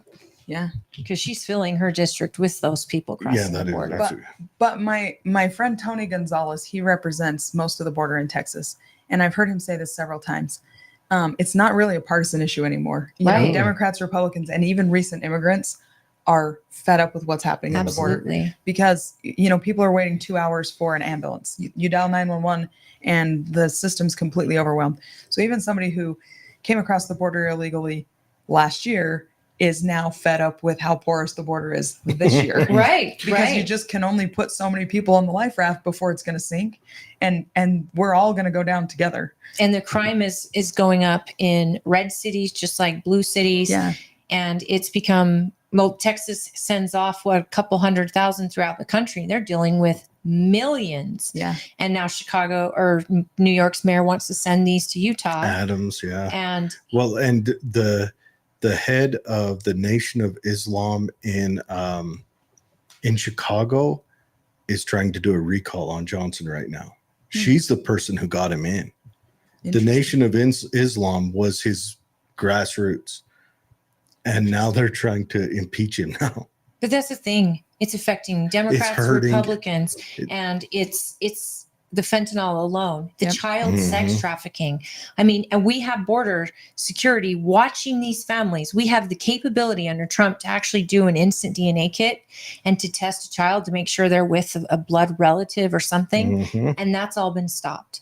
Yeah. And that's why Mayorkas needs to have a red flag and an asterisk next to his name for being impeached. I'm glad you did it. Yes. I wish the Senate would jump on top and get rid of him. I was at the airport right after we impeached him, and the videos are still playing in the airports of like, "Hi, I'm Secretary Mayorkas," and there's no asterisks.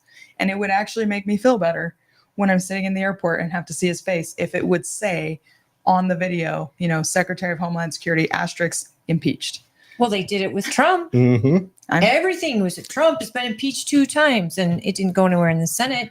But I mean, it did go there. They didn't vote. But we need the Senate to at least pick this up, because if the Democrats were smart, they would show, like you said, like they're trying. This is what is going to. Well, the Senate's probably not going to change over this, honestly. And I don't think the Senate's in danger of changing this election, are they? How many seats are they up? I don't know, but yeah, I think it it's actually pretty is. close. The Is it? math kind of works in our but favor by which seats are up. But here's my issue: is we're too dumb to recognize that the Senate matters. Who's too dumb? The general populace, What do you mean by that? Yeah. me included. What do you mean? The Senate does matter.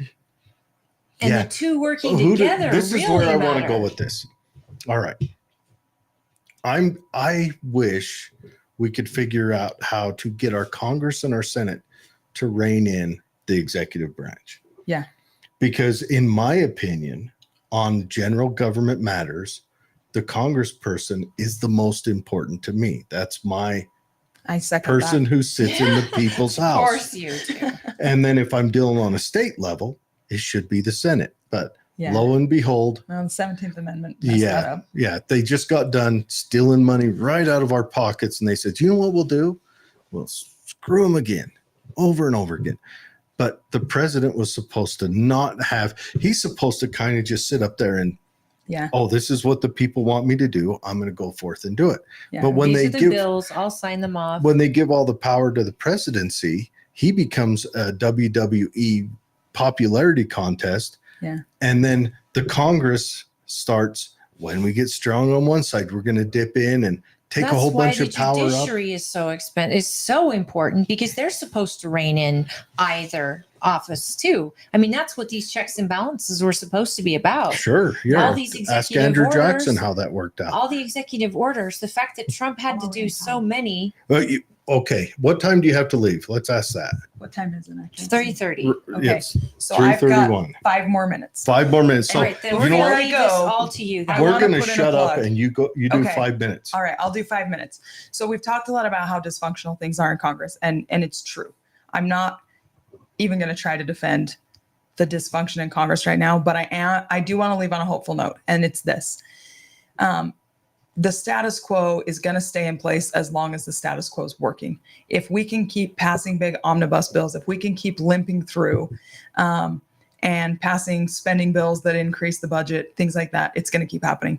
Right now, things are broken, but I don't think they're irreparably broken. I think the dysfunction we're having right now is going to force us to fix some issues. And what I'm working on is making sure that the way we fix those issues is we go back to the fundamentals. We go back to voting on single issue bills. We pass spending bills through regular order and, a lot of defunding. I like that you brought that up. We need the legislative branch to act as a check on these executive branch agencies, because no sane person would want to be president of the United States right now. You're over an executive branch that is so complicated and is regulating every aspect So of people's bloated. lives. Yeah, and it just needs to be reined in. We do not need the federal government regulating absolutely everything from the water we drink to, the thoughts we think. It makes them a king, which is It what does. we avoided when we kicked their butts over there. So the good years ago. news about the bad news is that I think it gives us an opportunity to build it again the way it used to be, to go back to Congress controlling the purse strings and having to justify how we spend money. When And they it- put that engine together, they dropped a 10mm socket in there. Let her finish. Yeah. She It's doesn't time have to pull it enough out time. and build it correctly. Yeah, no, and I really am optimistic that that's where we're headed with this. It's possible. The fact that even Democrats are talking about regular order right now, that regular Joe Schmo in the grocery store is talking about regular order, that Democrats are talking about how executive branch is too powerful, that everybody's talking about how regulation is killing us. Californians are talking about permitting reform. Like, these are things that, in 2010 at the height of the Tea Party movement, only Tea Partiers were talking about. Right. And now they're mainstream.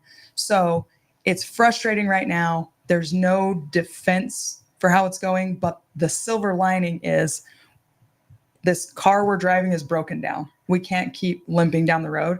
So now we can fix some of the things that are wrong.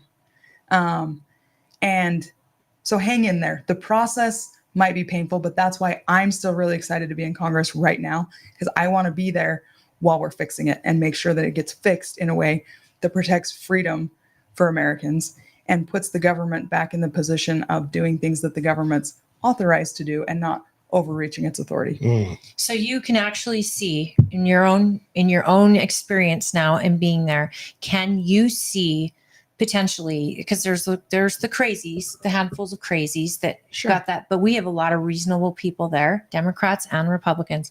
You can actually see hope here. I see hope. I see that we can all recognize problems now, problems that a lot of us used to be in denial of, have widespread agreement. We know that the border is broken.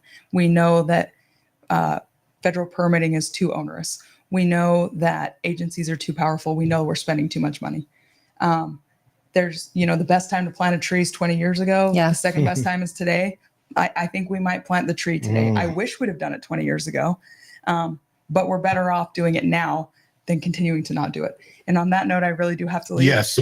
Celeste, one question though. Who's the coolest person you've met since you've been there? Ooh, that is tough. There've been a bunch of them, but my buddy that kind of took me under his wing that I just have a soft spot for is Doug LaMalfa from California. He's a 70-year-old farmer, 70-ish-year-old farmer. And he just took me under his wing and we kind of click, and you guys it's just really talk fun. Dirt all day. We talk about soil and water. You go over and to the his weather. office, he hands you a piece of straw, and you both just sit back. Yeah. We put our thumbs in our coveralls and we talk about the weather. Have you been selected on any committees yet? Yes, I'm on the Small Business Committee. Excellent. Which is very relevant to everything we do in Utah. That's the lifeblood of the United States, too. And I'm on the Transportation and Infrastructure Committee. Really? Yeah. Oh, you and Butt stuff. I mean, Buttigieg.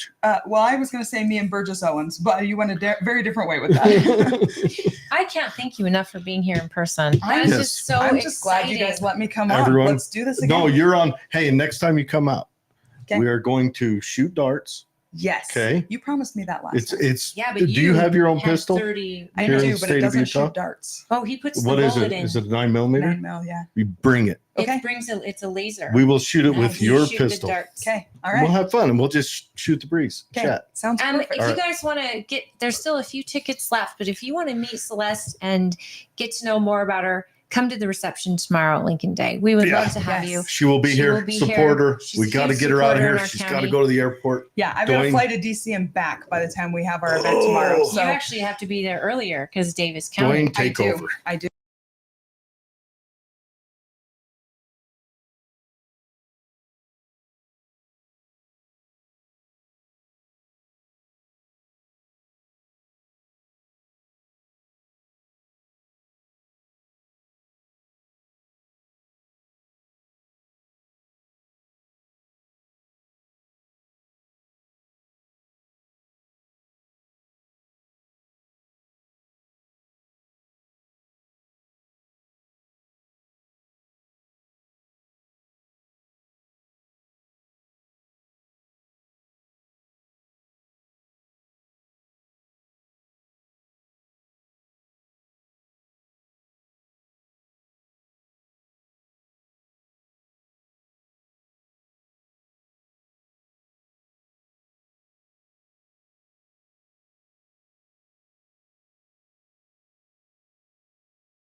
Got a package.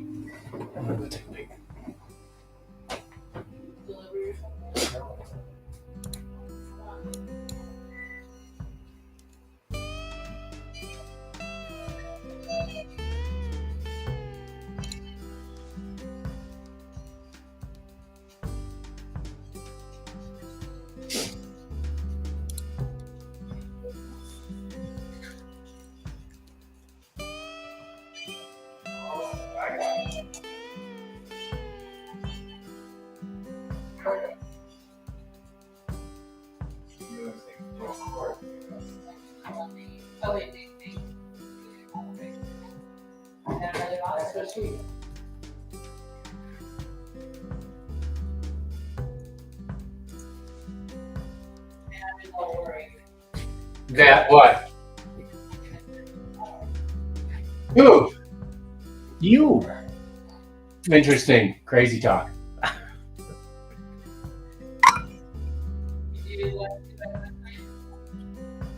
No, what did you get? I heard the mention of flowers.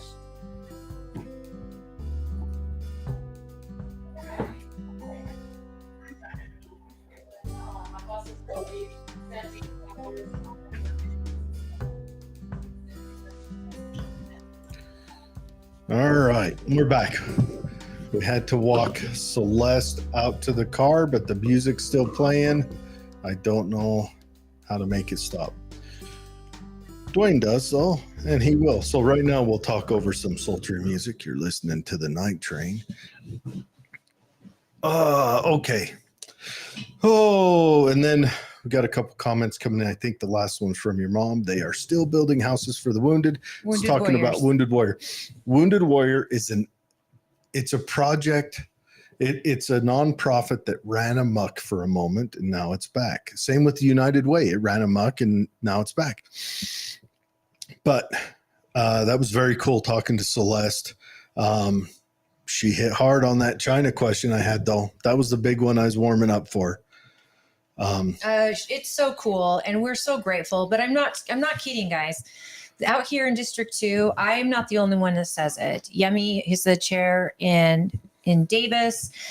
Lisa is the chair in Washington County, and she is present in all of our counties. She's available. I text with her all the time. And so David Weiss, yes. Yes. That's a How good many question that illegals we will need to Cox ask. be taking into Utah? Okay. Here's the Celeste question. wouldn't have that answer, by the way. Here's the question. Now, I read that report. That was not a Utah-sponsored transport.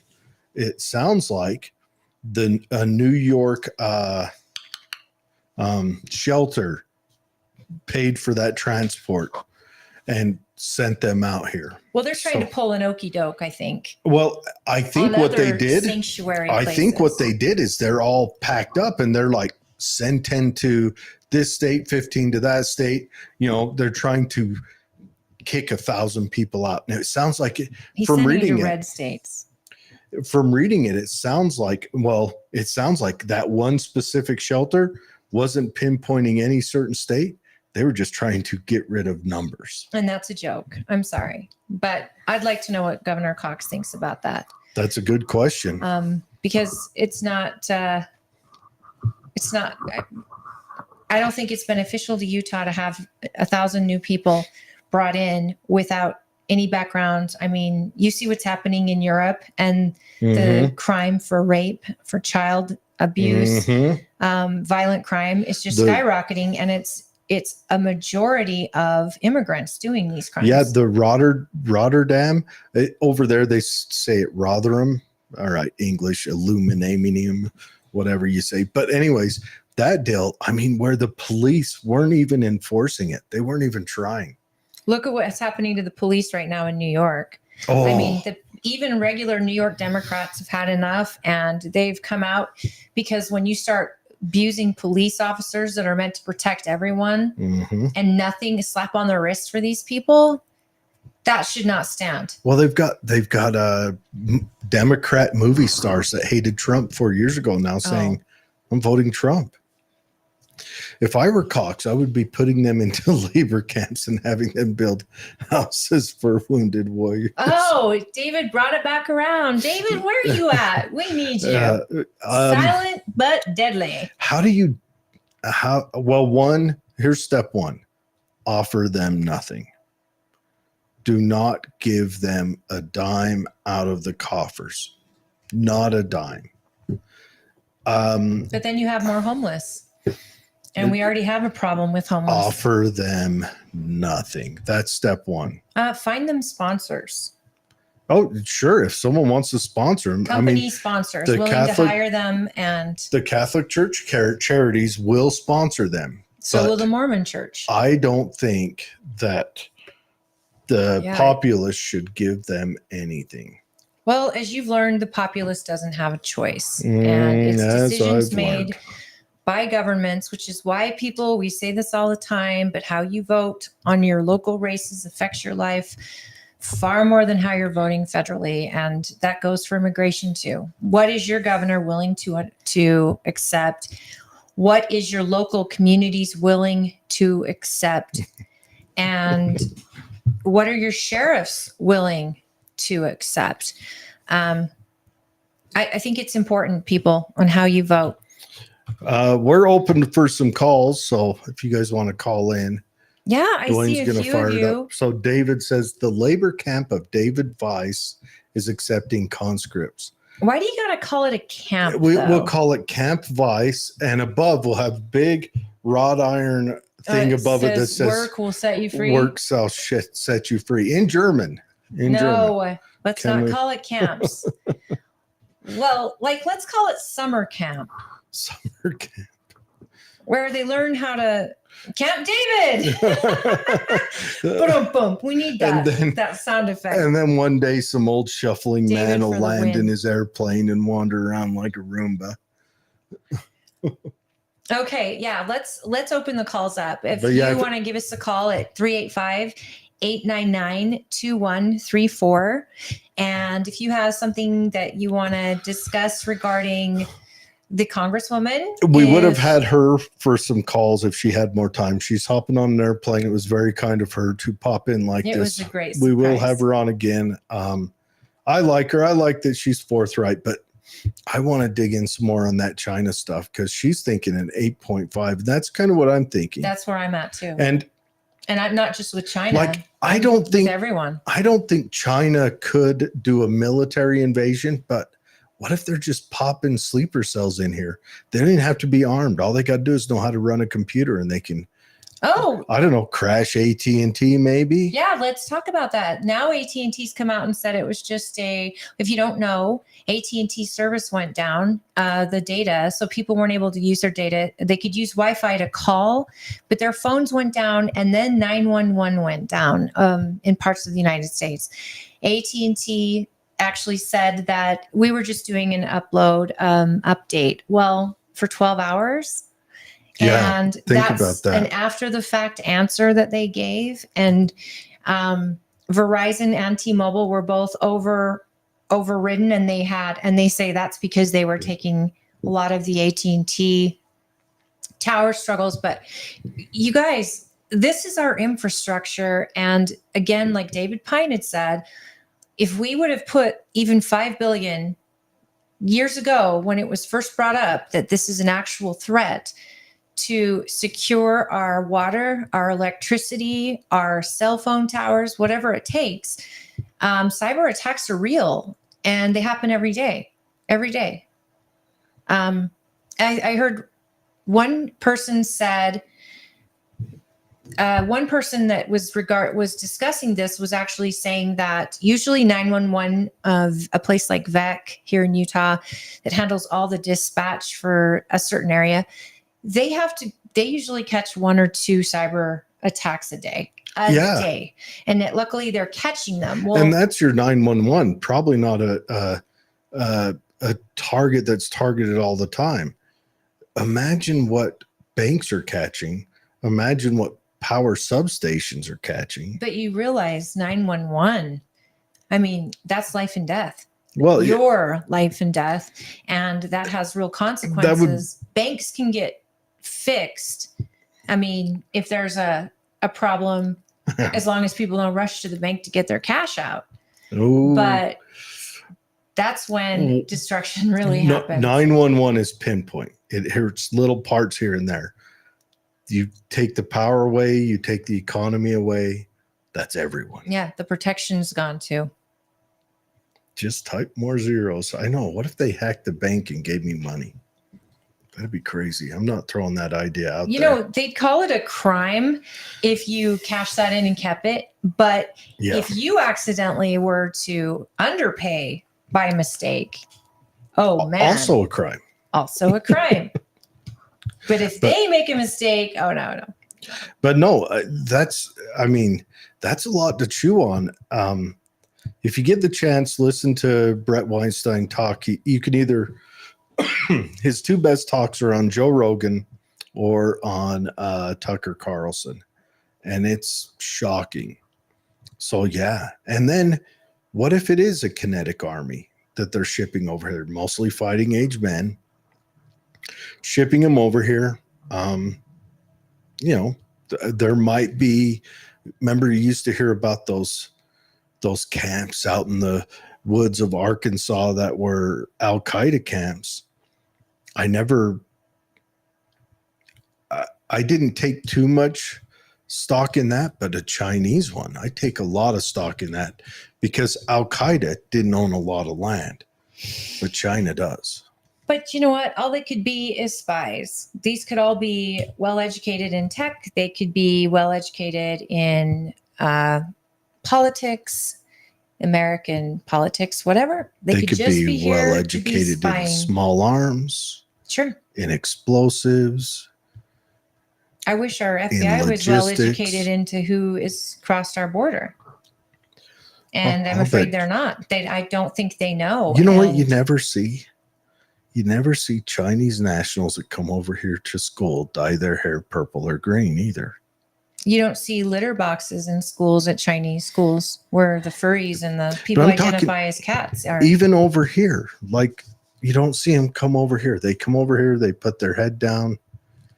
I think that the Asian Americans that come here and they're extremely the Chinese Americans that I know that have immigrated here did so because they were afraid of the Chinese Communist Party and they wanted to give their children a shot. And many of them are business owners. Many of them are extraordinary Americans and they do keep their head down, but they are extremely hardworking and self-sufficient. So this whole new wave that are coming over, I'd be curious to see if they too become hardworking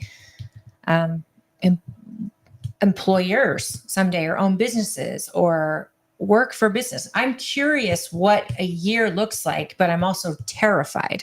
I'm at an 8.5 too, because we don't know. We have no idea. I think the question is do you have a combat load ready to go in your ammo locker? I think that is the question, is it? David says, no, that's my question. David says it's cheaper to offer every military male in China a free apartment in Alaska and Nebraska than to have war with them unless we decide to strike first. Do you think you aren't even afraid of China? Well, okay. Honest opinion. No BS. I think China's on its way out. I think China's one-child policy is a crippling blow. Their demographics are not enough that they can support themselves. But that being said, when a country is on its way out, it falls under Thucydides' trap. And once it's fallen under that, it starts acting desperate. Desperate like a dog with rabies. Yeah, gotcha. Dave says Jared has bad intel. Actually, China updated their numbers the end of last year, and they dropped a lot. Was it 15 million off their books? They said, "Oh, we were lying." They actually said we're not a billion people anymore. Yeah. And so, but you can't trust their results. It's like getting the results from WEF. It's going to give you the results. But would they lie the other way too? They could. Yeah. And demographics plays a huge role in all changing empires. But I mean, just look at Germany in the buildup of World War I and what France and England were writing about them. And then you see why things turned out the way they did. But the question is, would China, well, they've got, they're over male populated. We know that. We know they're over male populated because during the one child policy, female children were not as sought after. So there was probably abortions involved then, or A lot of adoptions in America. orphanages and things like that. So a young fighting age male population, you can send them over there. They can go over there and live, work, and still be a part of our group that works out that, let's say China says, okay, we're going to invade Taiwan, and your sleeper cells aren't going to do anything in the U.S. unless U.S. responds. And then when U.S. responds, then things start happening. He says they can acquire females abroad from poor countries with ease. Yes, except China is probably the most prejudiced countries on earth. The most prejudiced country on earth. Han Chinese don't even like to breed with Cantonese Chinese or whatever the other Chinese are, not to mention Mongolian or anything like that. They're very, very prejudiced. And you say that, Dave, but this is a problem they've had for a while. Why haven't they yet? So, but I think, please pre-register for your caucus at UtahGOP.org. Oh, that is you. We didn't put it in the show notes. So I reached out to a couple people to see, because I've got a couple issues I wanted to talk about. I'll but make sure I put a to hyperlink in there. I don't want to start it if we can't get the guest. So why don't you go on to one of your news stories and let's go from there. This is what I want to talk about. Other news stories I have. So did you see that Ann Coulter on Bill Maher? What was it? Last week on the 15th? Ann Coulter's on there talking to Bill Maher and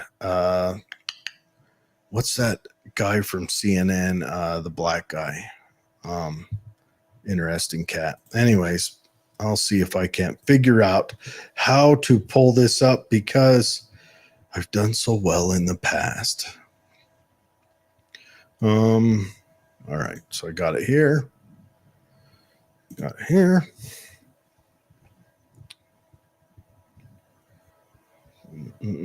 Okay. All right, Dave, you're going to be Johnny on the ball with Can We Hear This? Okay. No, that's not what I want to do. How do I do it? Pardon me while I learn how to function this. This.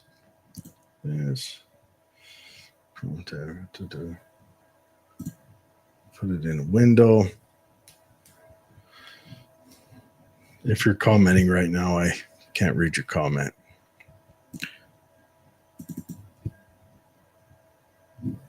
I mean, we don't.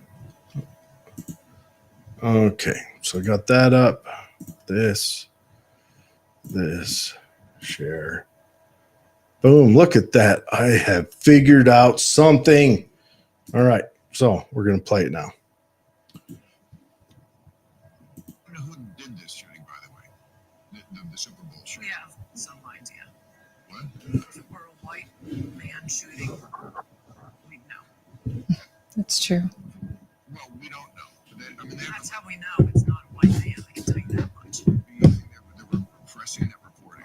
They wouldn't tell us about the transgender woman that shot up the Christian school for what, like a year? San Bernardino out here. Remember the crazy terrorist Muslims? That's when I first noticed, they're not telling us who it is. It's not a white male. The longer they go without telling you, it's not a white male. Okay, well, for this one, for right now, as of Friday night, February 16th, we don't officially know. Yeah, we know. You know, you have special powers. Oh, That's absolutely true. That's some heavy stuff right there. The press goes dark. Bad audio. After a so shooting. should we try playing it again? Not so loud in our ears. I know it's loud in our ears, but I'm also listening to it here. Oh, can you? And hear it's it good? very quiet.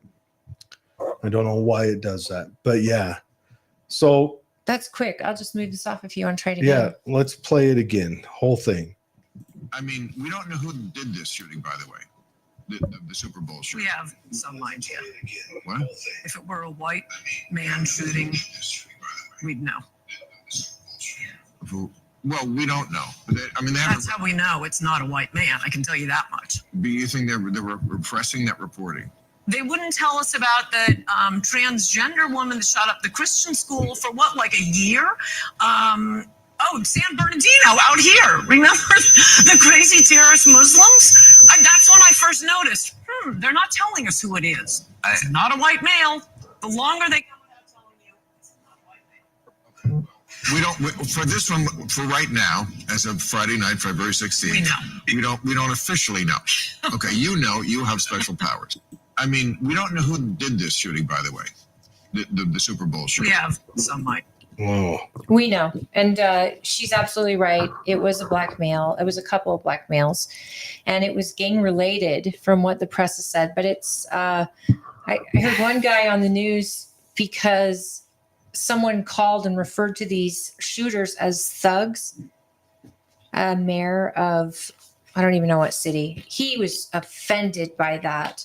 That's racist. I'm sorry. The word thug stands for anybody who is putting you in danger, who is breaking property, who is shooting people and acting a fool. There's no color attached to the name thug. And if you put a color when you say the word thug, and if that's in your head and there's a certain color, you might be a racist. Just saying. Well, here's apparently what happened as the reporting goes as of now is the one guy looked at the other guy and said, what you looking at? And the other guy says, what you looking at? And the other guy, what you looking at? And then they shot each other. Or one guy shot the other guy. That's the reporting all right those now. Kids shot. He didn't just shoot the other guy. He shot so many people. But, This is just ridiculous. man. It's ridiculous. It's a blackout in our media, and it's all by design. And the thing is that white people commit crimes more than black people, probably, because statistically, there's more white people. More white people. Well, remember, actually, statistics are 98% of statistics are made up. yes, but 13% of the population commits. Actually, 6% of the population commits 50% of the violent crime. If that's the case, that's the case. But the It media is the case. But is trying to black it out. remember when I first set up our new page, I put in there the media is trying to cause a civil war, and you went, "Why did you put that in there?" That's why. Well, they've been trying though for years. Remember, if it bleeds, it leads. But you asked why did you put that in there? This is why. The media is trying to cause a civil war in this nation. And I don't understand to what end. How are they going to benefit? Do you think more people during a civil war are going to tune in and pay their ratings and make these people safe? Do you think the media is going to be safe if there's a civil war? I don't. I think it's going to absolutely be very, very dangerous. Dave says, I'd suggest a law that color and religion are the first things announced, then gender. I hate when there's shootings and the press puts a name up there. I mean, there was the white guy that shot up Las Vegas and his name was everywhere all the time. But what she's talking about in San Bernardino with the two you had terrorists, that shooting up in Buffalo. Remember that? The white guy that went in and shot the black people in the shopping store, in the grocery store. And they plastered his name everywhere. And great. Treat all of them the same. I don't like them even giving any attention to names of these shooters because I think that other shooters think, oh, I'll be famous. And I think they've stopped trying to give a lot of attention. But she's absolutely right. The media blackout is now deafening when there's no information on the shooter. When you never got the manifesto from the transgender that shot up that Christian school, who had a published manifesto that the police commented on day one, but then never, Kyle Rittenhouse, same thing. Oh, let's plaster his name out. He's not even white, isn't he? Isn't he? No, Kyle Rittenhouse is white. But regardless, remember the his mother, I think Covington Catholic kids, where the media ginned that up. No, that's what I was talking about. The transgender girl that shot that school up had written a manifesto that the police actually mentioned in the first interview when they were asking, do you know anything about it? Well, we know that she has a manifesto, blah, blah, blah. Then silence. Here's why I think the media is the way it is. The majority of media is that we know where progressive teenagers come from. They come from wealthy families. That's where they come from. The purple-haired morons all come from wealthy families. They can afford to send them to college to get the fine arts degree or to get a bachelor's in underwater basket weaving or lesbian dance theory, because you have to be wealthy to pursue that crap. Or go into debt. But media, press used to be a blue collar job. No one goes into debt to get those stupid degrees. They get other stupid degrees, not those specific ones. People might still go into debt to pursue like a master's in English degree, I think everyone nowadays goes into debt, even with those stupid degrees. Anyways, you're missing the point. The same thing with media. Media press used to be a blue collar job. People go in there and do that as a profession. Nowadays, press, it's wealthy kids are the only ones that can go in there to be in the press and to grind through until they climb up. Like Anderson Cooper, he's comes from a millionaire family, that you have to. Tucker Carlson. You have to start off with the wealth that can support you through the grind as you climb up. And they're all these progressive purple or green or yellow or, I don't know, give me another color, alabaster haired. Alabaster is just white. Anyways, just rich kids who want to stick it to daddy and stick it to the man. And I don't know if they're trying to cause a civil war. I think they're just following their religion, because progressivism is a religion. Absolutely. And they're just following it. They're converted. They're all in on it. They want to push DEI into the lumber yards and they want to do all that. That's just what they are. I agree with you. Progressives and the climate change. It's all a religion. Yep. So, and I'm a minister. It's not of that religion. Well, let's talk about, are you done with your talk about China and stuff like that? Sure. What do you think about the wrath that has been thrown at Tucker Carlson for going to Russia? I mean, he's a journalist, right? That's what journalists used to do. They would go and talk to relevant people, and yet now they're treating him like he's a Russian like propagandist and all of this. And I'm like, what? That he doesn't come home waving a flag. He's American first. He just said that we've been lied to about what Russia actually looks like. He was in a beautiful town, and I think St. Petersburg, I think. The people were working, they were fat and happy, and it was a beautiful city. And he was just like, I can comment. I'm a journalist. I'm going to comment on what I see. I know there's a dictator in office, but now he's getting dragged through the mud for being a sympathizer or something. And I just think, do you want journalists who actually do their job, or do you want these puff piece, paid in full, talking heads that only tell you what you want to hear, or are like, I don't know, what's his name, that just repeats over and over and over and over the same. What's his name? The guy that I don't like. Was on Fox. Hannity. Oh, yeah. He's a parrot. He keeps repeating and repeating his same line. And yet, I mean, I want to see him at the border, but I don't want to see it from a right-wing, left-wing perspective. I want to see it from the American perspective of what's actually happening. Keep politics out of it. But now we've gone from having, news that gives you facts to having one side give you their view of the facts. I mean, I think you have to tune into places like podcasts like ours.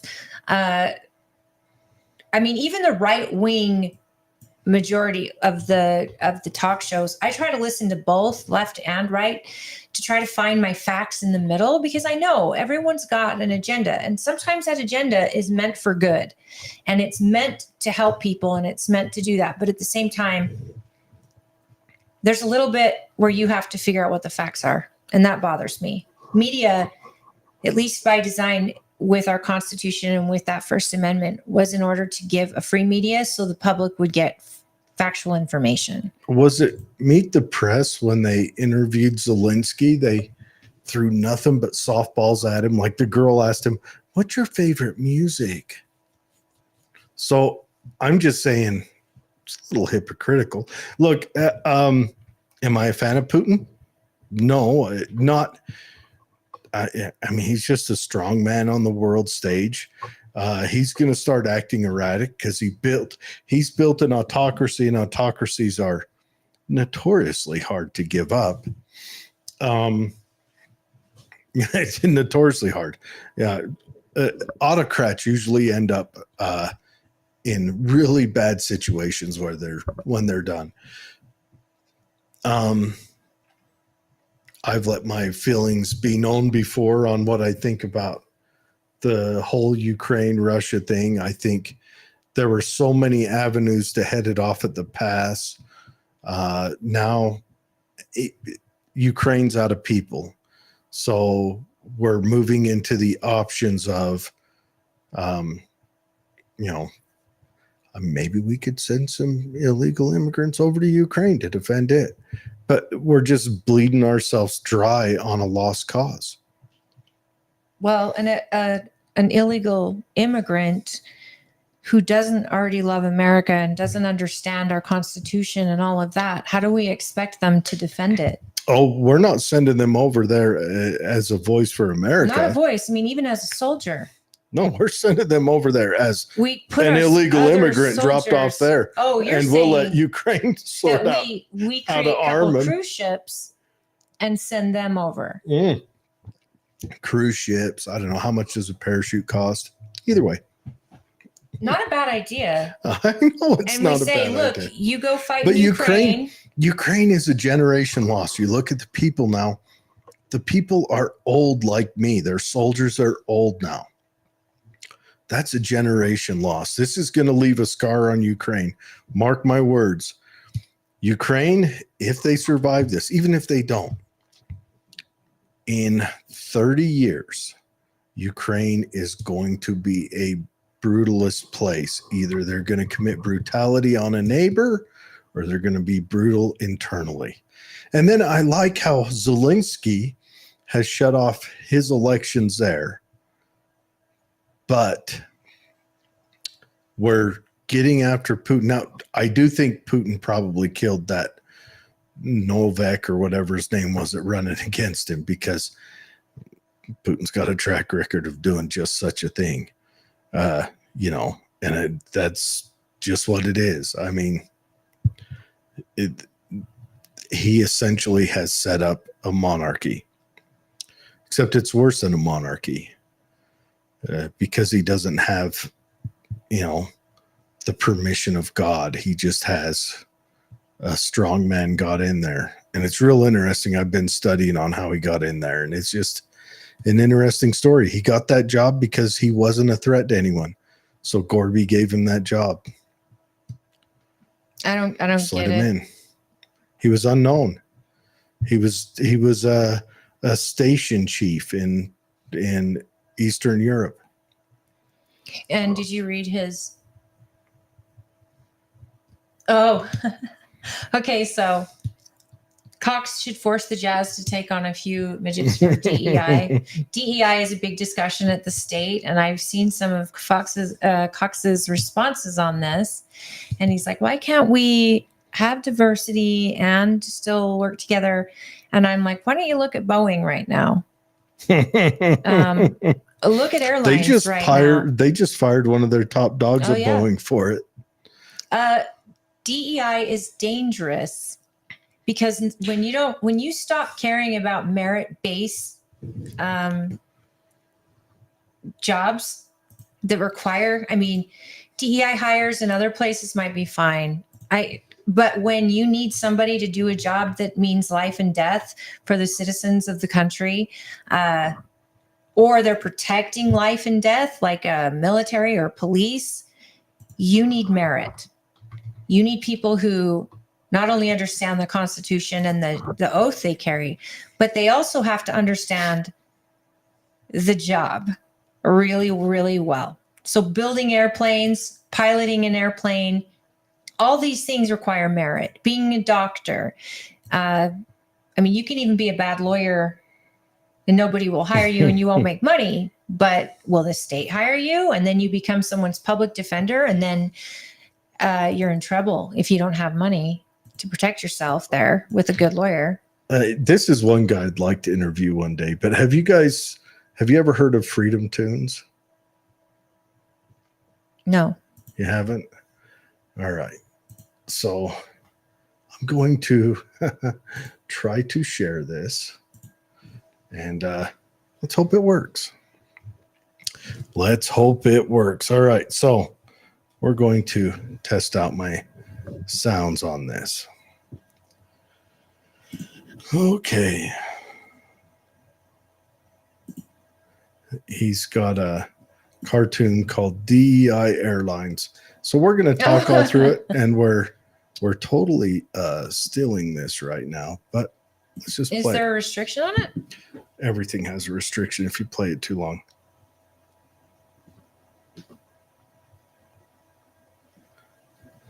Oh, I gotta.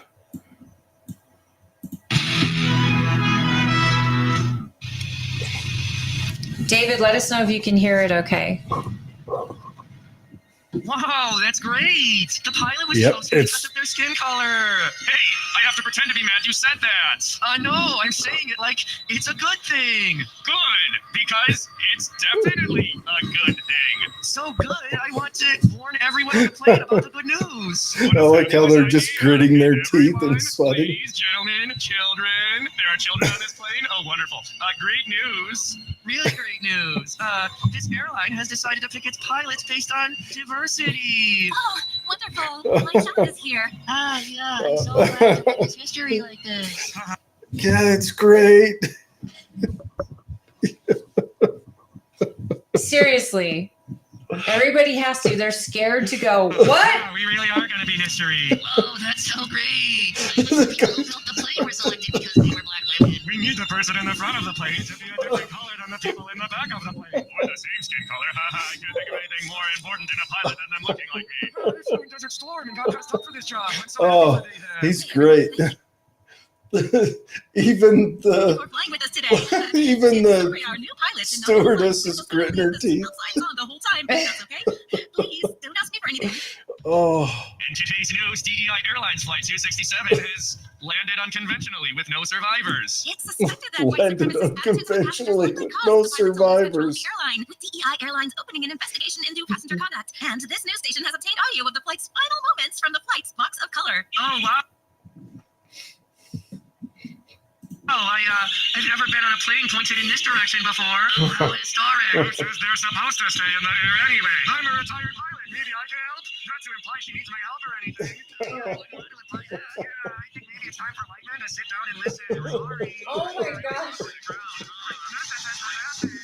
Oh, wow. The airline released announced this statement earlier today. We at DEI Airlines would like to sincerely apologize. After reviewing black box audio from an unconventionally landed flight, DEI Airlines. Our customers failed to clap for our pilot after the plane made contact with the ground. White pilots receive applause every day, and this is an unacceptable double standard. We vow to do better, and are starting by withholding settlement money from the passengers' families. Oh my gosh. Oh, so if you guys get the chance, pop over to Freedom Tunes, follow them. They are hilarious. Yes, Seamus Coughlin. Oh, that's too funny. It'd be funnier if it wasn't true. I'm telling you. It hasn't been pilots necessarily yet, but once it is, that's because something terrible happened in the sky. But the fact that doors are flying off mid-flight, and the fact that wings are literally broken and hanging as they're dropping, I mean, this Boeing is handling it. They say they are. They fired a top person. But What do you think? How big do you think the golden parachute was that they gave him? Oh. Does that cross your mind when big companies do a fire Seriously. like that? I think about that all the time. Seriously. Well, remember that what was her name? It sounded like Lady Part. Vijaya whatever from Twitter. Vijaya something or another. You're just making that up. Is it Vijaya? Stop saying that. I'm telling you, but when she got fired, she got like a $10 million severance or something like that. But they can't give. She was their top legal person. They can't give Elon Musk the money that he was actually promised by the committee, by the businesses in an agreement. A judge comes in and goes, no, that's too much money. Vijaya, that's her name, Vijaya Gade. Oh, our producer is awesome. Her name is seriously, I told you, it sounded like Lady Part. I'm just thinking of the Seinfeld like she's, episode. honestly, is seriously. Her name Dolores? Like seriously, she is out of James Bond. It's pussy galore. And we're off the rails. That was on James Bond. It's a substantial show from the 70s. I know. Vijaya Gade. Dylan Maloney is doing well financially these days. And you know why?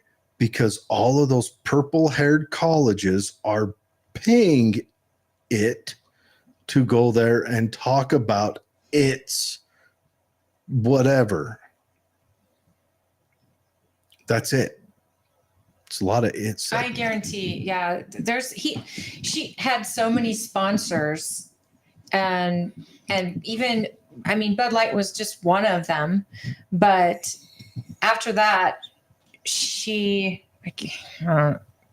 they were doing, their sad story on their TikTok about how, no one's standing up for me. Bud Light should stand up for me, and yet all of that too got her even more sponsorships from the left. And I have to say, can we just stop? Can businesses just stop with this social justice?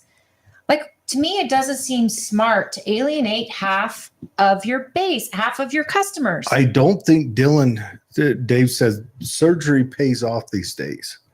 I don't think Dylan had any surgery at all. No, I think she did. But I think she purposely didn't do top surgery. And I think, and maybe it's conspiracy theory, but I think the look she is going for is that of a 12-year-old girl. What do you think?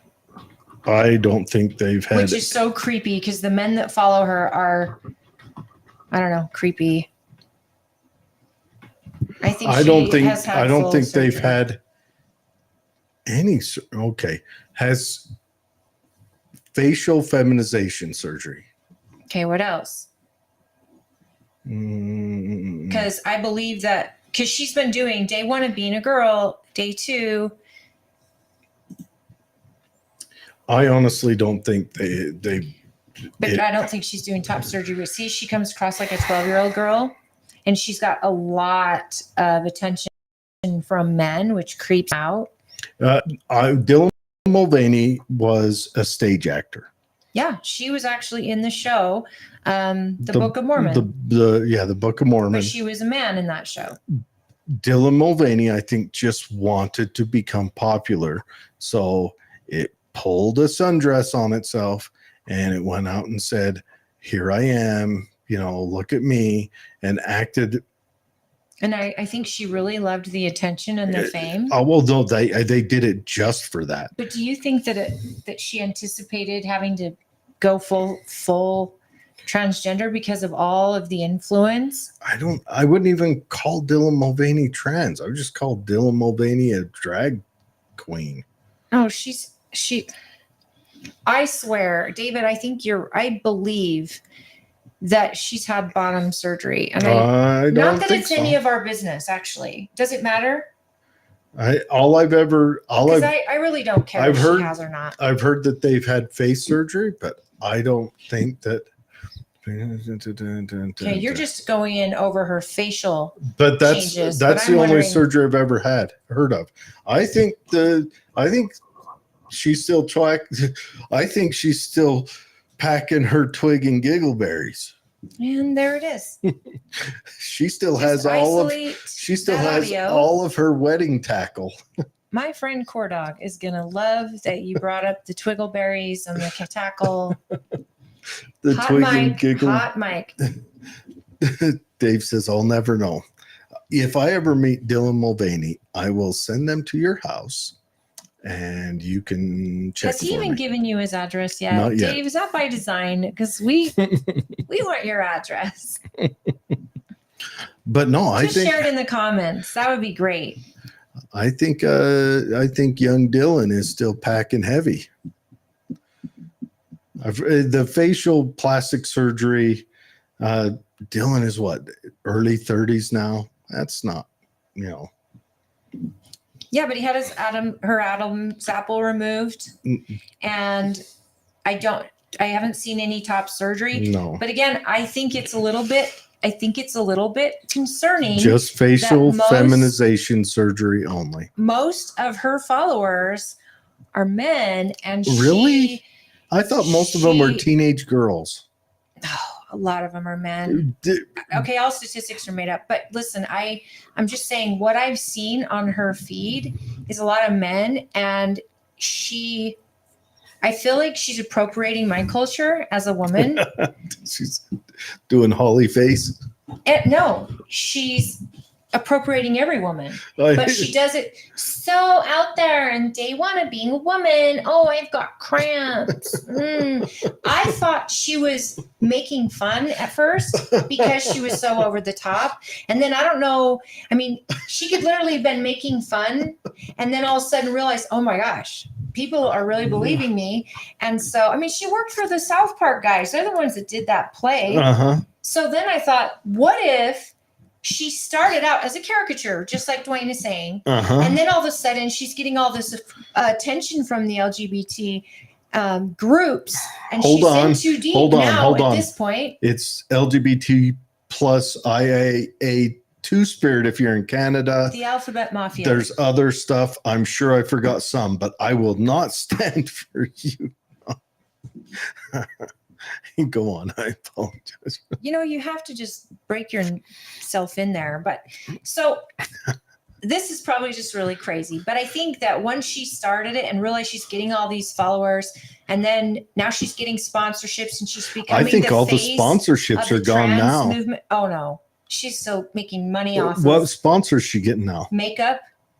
I thought was it Maybelline? I thought they dropped her. She wasn't Maybelline. She's getting sponsorships from Allure, I know because I've been in battles on Twitter over it. I know. And I actually said, she's appropriating me. Why can't I be angry about that? I know they go to different colleges and give speeches all the time. Like she got paid, what was it? Something like $18,000 for that speech at Penn State or some crazy number. Hey, fact check me. Here's what I got to say about that. Good for her. Good for the purple-haired She has started morons. her own brand, and she is making money the American way the American Dream. Next I would week, never go watch her speak. next week's when I show up in a sundress tucked hard. Oh my gosh. She hasn't had bottom surgery yet because she hasn't been on hormones long enough. Leaning in. Leaning in. Oh. And when she actually on TikTok, she earns an estimate 50,000 to 80,000 per sponsorship post. When she slides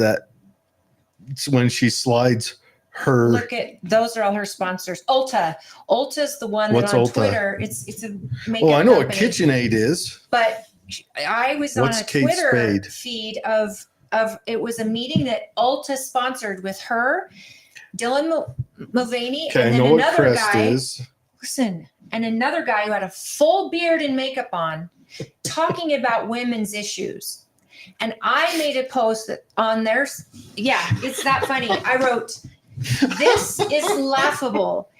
You two guys are up there appropriating women like caricatures and telling us about women's issues. You don't know shite about women's issues." Hey, we paid to have her speak at Weber. This is Yay! stuff. I know what Crest is. I know what KitchenAid is. Instacart is that. What's Instacart is where you can order your groceries. And Oh, okay. Yeah, I've food. heard of that thing. But all of these things, and Dwayne, if you post this stuff in the comment section, people can read what you're saying because it's very interesting. I want them to know. Here, The thing is, I'll post it look in at it. there. I'm it only actually, shows up on. I don't know if it goes to the Facebook. I'm site. actually We'll see. really. I don't blame her for any of this.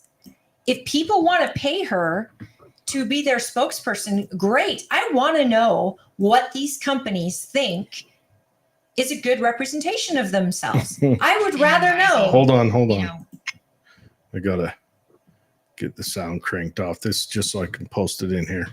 So I'm posting in all of her stuff. Her and her penis are. okay, I don't want to talk about her penis. I don't want you saying that word again. I just can't wait.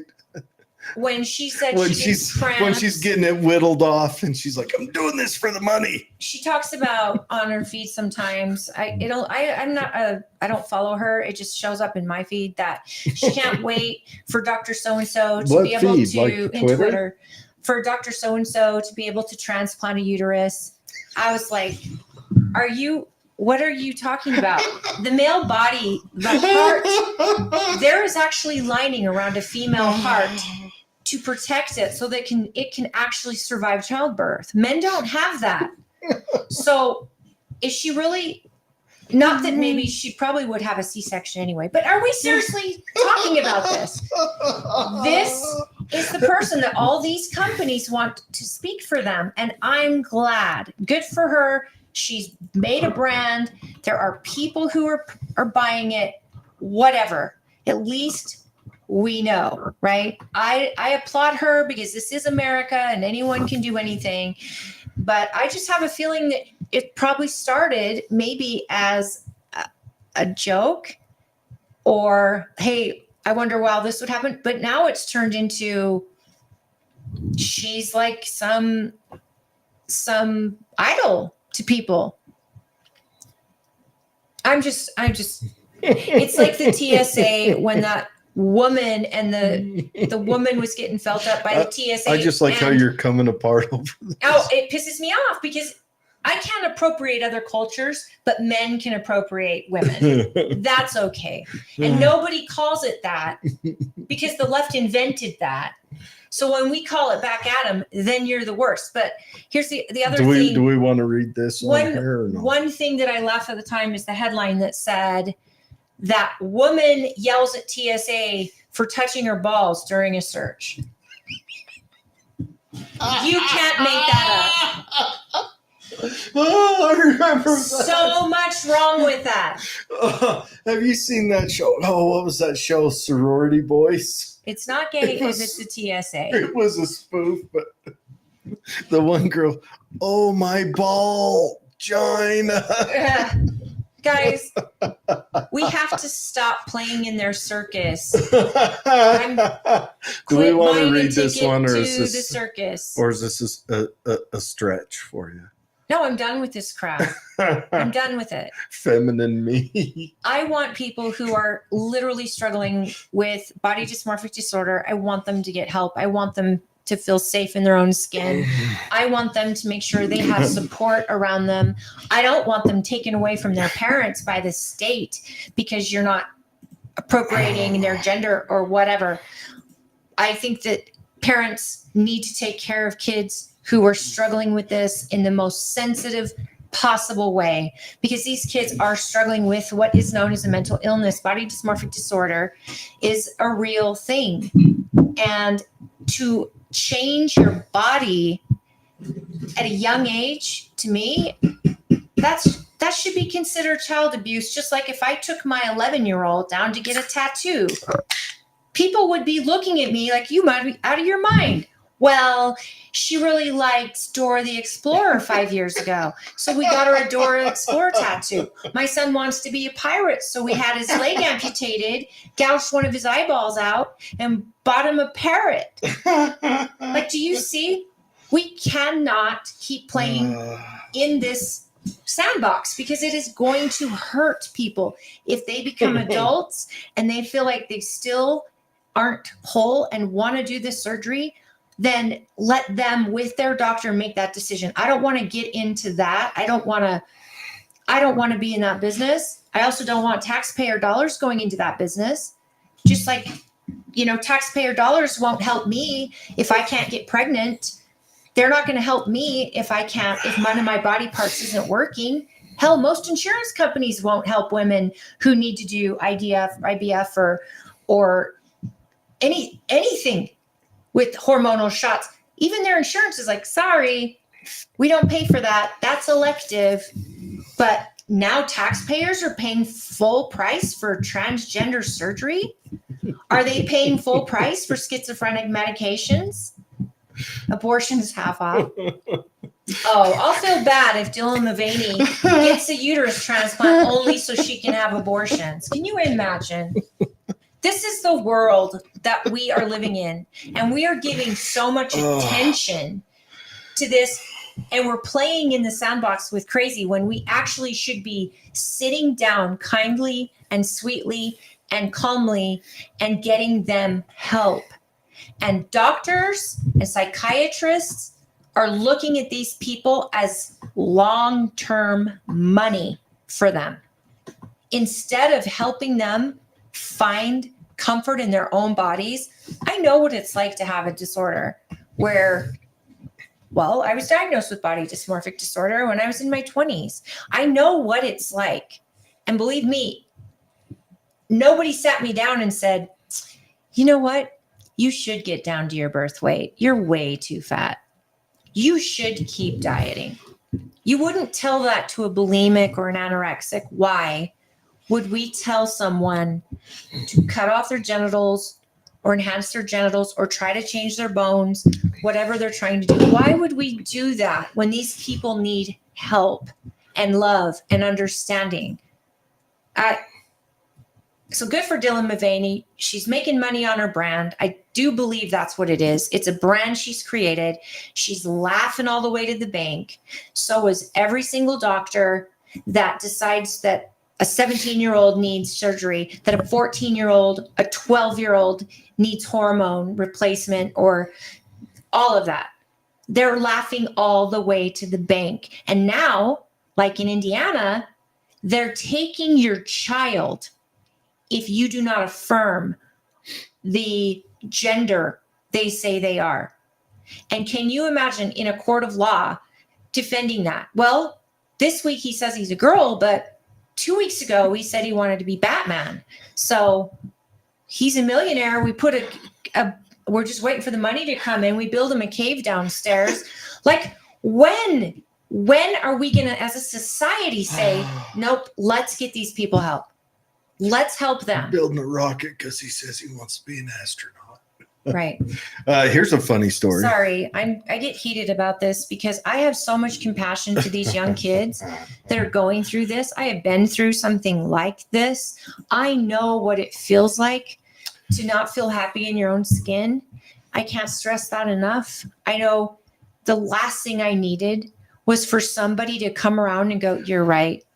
You really are gross." And I shouldn't laugh at You have to laugh or you will cry. Because demise of our nation. The demise of our nation, exactly. And But this is all a sign. Don't understand.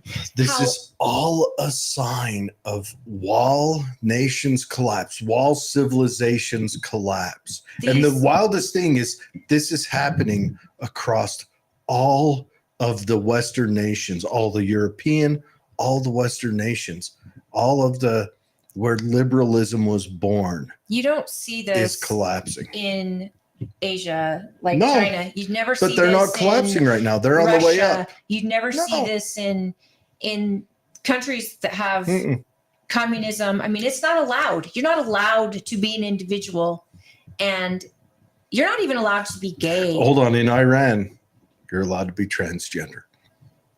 Actually, you're forced to be transgender if you're gay. Iran touts they have no gay people. That's right. They have zero gay people. Kill them. No, they don't kill them. The state does this to them. Seriously, I kid you not. Well, right. But that's the thing is, people need to get the fact that gay and trans are in the same boat. They are not. And that is the thing. Gay people they were born this way. They're not born in the wrong body. They are born loving. They are born loving a certain sex. This is getting so convoluted now that I don't know how more gay people aren't standing up and going, look, we don't want kids mutilated either. We're in a modern day fad. It's a fad. It's a fad like bulimia was a fad or anorexia. That's not a fad. It is a mental illness. Yes. And it's a fad just like how Tourette's is a fad right now.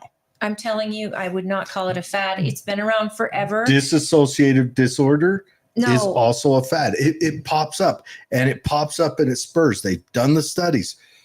But anorexia, I'm telling you, they never talked about it. You didn't talk about it. Yeah, we didn't talk back in people with the illness. In the 90s, never we didn't talk about it. In the 90s, we didn't talk.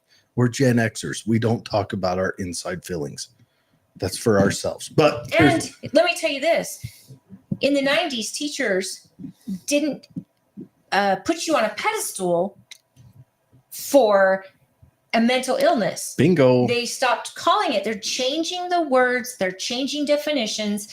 And we have a huge group, not all, of teachers. Now, there are teachers out there that are trying so hard to protect kids that are struggling with this situation, and they're considered allies. And I know their hearts are in the right place, but there are also teachers out there who are actively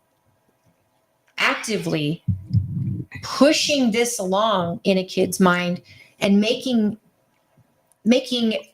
a very big divide between parent and child. And where did those teachers come from? The colleges.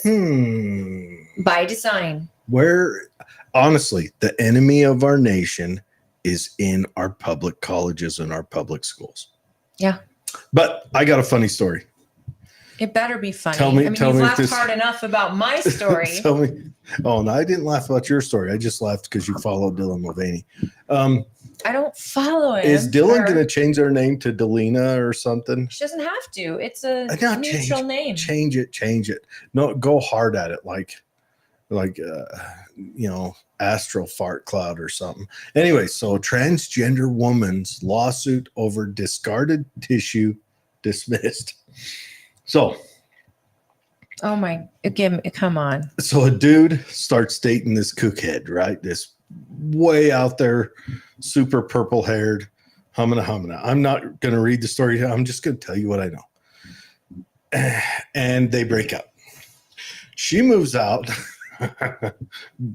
but she left her testicles in a mason jar in the fridge when she moved out, when they broke up.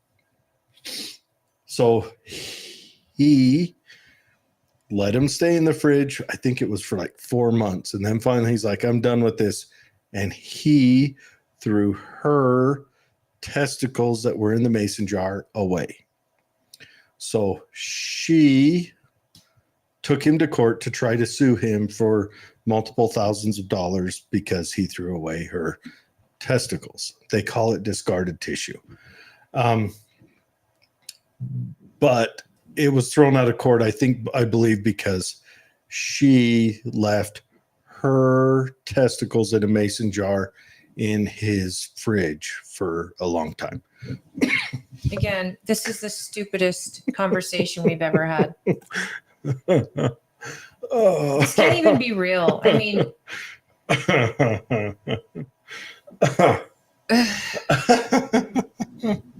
oh, this is a Monty Python sketch. this is a South Park episode already. Did you see that one? It was Macho Man Randy Savage competing in the Girl Olympics. No, I don't watch South Park because I think it gets too trashy. Yeah, I'm here to. And my kids always want to watch it. And I'm like, nope, because I don't want to have conversations. South Park always invokes. I'm going to tell you this right now. I think watching South Park will inoculate your kids to this. What are you talking about? I think your kids it'll make them see it and see it for the tragedy and comedy that it is.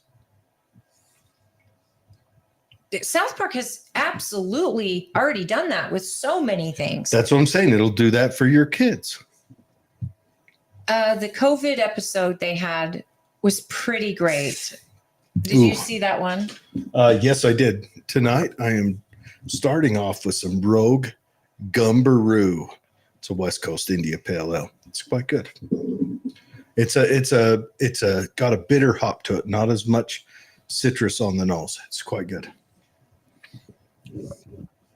Thank you for that commercial. You're we welcome. Should also do a commercial for Jay's case. Yeah, let's knock out Jay's case. So, if you do get can Jay's case do the hormonal therapy? No. When you get a body part swapped out, you got to go on those steroids that make it so you don't reject it. Rejection. Yeah. Well, yeah. So if you get the uterus tossed in your belly, don't bring that up with Jay's case, please. Can you get an extra year of your uteral retention medication? I want to punch you so hard in the face. I can't even believe you have a whole group of trans people angry that they don't get periods. I heard that they carry tampons with them.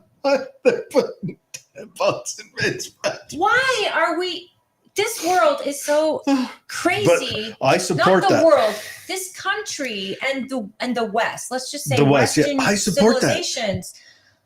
What if I'm wandering through a school and I get shot, right? Bam. I can pop into any boy's bathroom, drop a quarter, get a tampon, plug a gun hole. How many of the last shootings were done by someone with a mental disorder? All of them. All of them. How I many think in the every mass shooting is done by someone with a mental disorder. So why aren't we focused on helping people with mental illness in this country? Because the Democrats want to take your guns. Holly, that's what they want to do. They actually, I think they secretly. What does one have to do with the other? Because the more of these happen, the more power they get to take your guns. I think secretly the Democrats support this crap. I'm not lying. Well, straight up. I don't know how we would ever find out and no one says the quiet part out loud unless it's Joe Biden, and then that gets blackout. That's not what he meant to say. He actually meant to say, "True as shoving of the pressure." Whatever he had to say, I'm still just.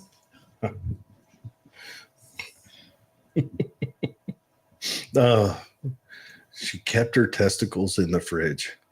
For a long time out in my freezer outside, I was tan and hide. So I had a Solo cup that had a rubber glove over the top of it that had that had deer brains in it because I used them to tan hides. And it mortified all the ladies in my family. Well, yeah, they probably thought but you it were was like Jeffrey it was Dahmer not in my style. food freezer. It was in a separate It was freezer. in a tannin freezer. It was in a for your separate hides and such. a separate freezer, but they were mortified. What's in this? Deer brains. I got some looks. Guys, I just want to know when are we going to find the answer, and why are we taking kids away from parents that are just trying to love their parents and let their kids grow up innocently until they're 18? Why is the state stepping in? They stepped in Montana and took a kid and sent it to his biological mother in Canada from a loving father who refused to put his child on hormone blockers. And yet now it's there in another country, a country that will pay for the whole thing. It's and gotta this be, dad has zero rights. What if it's all just a sacrifice to Moloch? I don't know what that is. Moloch was the ancient Canaanite god that they sacrificed children to. And then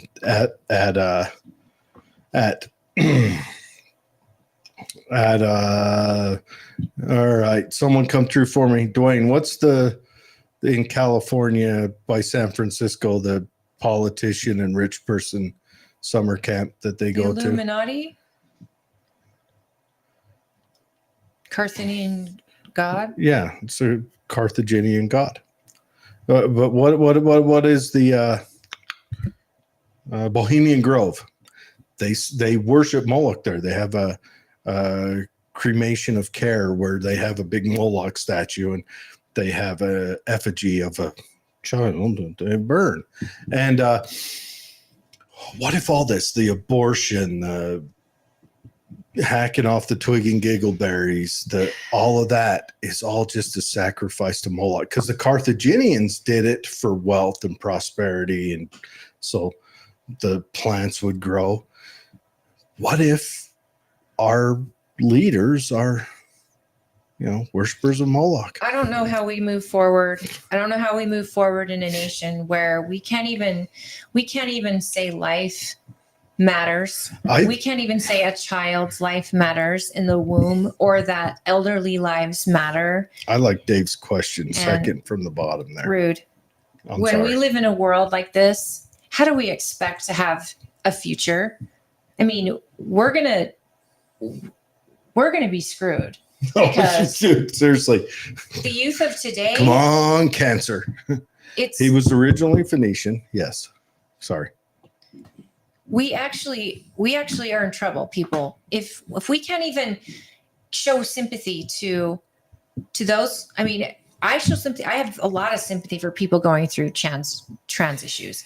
I have tons of sympathy. I feel like they do need support, and they need to be reaffirmed in the sense that they can get through it, that they're not alone, and they'll be loved, and there's help they can get to help them get through it. But to just say, hey, let's lop it all off. Yeah, you're right. You're 12 years old. You know best. They wouldn't let him vote. You can't drive a car. Sure can't get a tattoo, smoke, drink. They can't trust you with any of that. But they will take you from your parents and cut your stuff off because 12, you think it's a good idea. This is insane. And the fact COVID showed us that the doctors are going to follow the money or the directive, all in the name of what? Public health? Even without the science, even without the research. Science, I don't think, is no longer a testing tool they use. I think science is now being used as a cudgel. Elect Natalie Klein. Yeah. We need to we're working on getting Natalie on in the next couple of weeks. We had Monica on. I'd like to have them both on at the same time. I think that'd be cool just to see what their thoughts are. On that note, guys, Natalie Klein is under terrible scrutiny. Mm-hmm.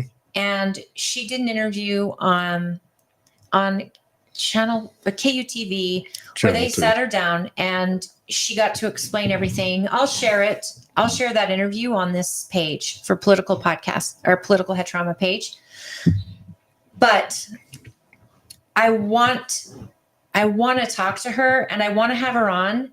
But honestly, I don't want her to have to talk about this issue. What I want to do is I want to talk about the investigations she's been doing. Monica's been with her on some of them.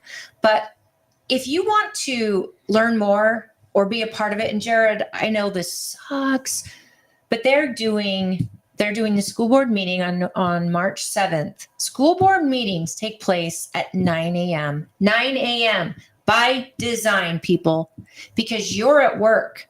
Are you going to it? If you'll go with me, and I think we film it. Can we film it? Well, legally we're supposed to be able to, but school boards have been notoriously let them be Third Reichish when it comes to stuff in there. But if we show up to that, would you guys tune in? It's going to be on a Thursday. We'll just put it on the Facebook Live. You want to go live, or should we just record it and then go live. Edit it? We'll just go live. Yeah. Then if we get any problems, you guys will see it. But they've already bail me out. They've already censured her. Mm-hmm. The governor has come out, and actually, the governor has, in this conversation, mentioned that the governor actually thinks it would be better for the state if state school board was appointed by the governor. Perfect. As well as the attorney general to be appointed. Man, that makes my arm just want to do little. Anyways. Do you guys understand this? This is a problem, folks.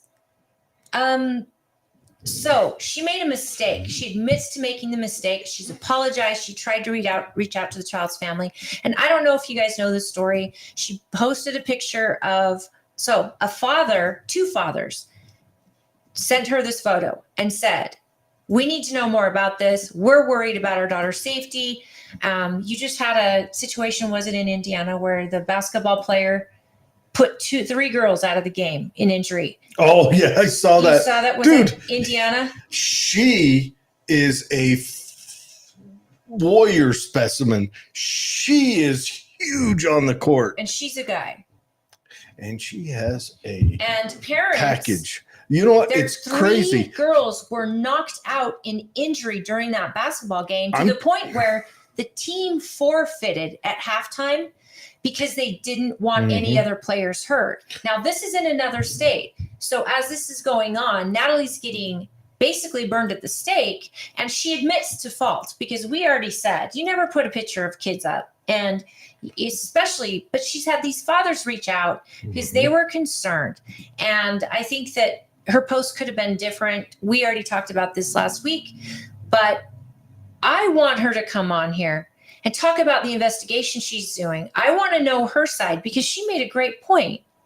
She's getting all this wrath about her post that she took down when the governor put a post up about, remember at BYU game when someone was yelling the N-word? Oh, that was make-believe. No, the governor came out and condemned it and called for this person's head. I don't think anyone did it. But listen, he called for their head, but it turned out, first of all, the recording, there was no N-word being yelled. And second of all, it was an autistic young man who was at the game yelling, not that word. And nobody did anything to the governor. In fact, I don't know if he even pulled the post down or if it just got forgotten. And Natalie says this in her interview, like, why is there 2 different types? It's because I'm following a different agenda. I'm representing my constituents and trying to protect kids. And what I did was rude or came across as rude. It wasn't my intent, yada, yada. So I've said, when I reached out, we don't even have to talk about your post. I want to know what you're doing. What's the investigations you've been doing? What have you found? And I think if people showed up at the school board meeting, because so many do not, and I told this on so many different times, when you don't show up to local meetings or these government entities are making decisions on your behalf, they get a chance to do whatever they want. Yeah. And we got to quit electing people to school board who don't have children. I wonder How long? This would be a good bet. How long before Victoria's Secret carries a jockstrap section? Just for that. I'm glad you added that because Indiana that feels so basketball relevant player. right now. Because that Indiana basketball player, needs to, But we've already seen someone from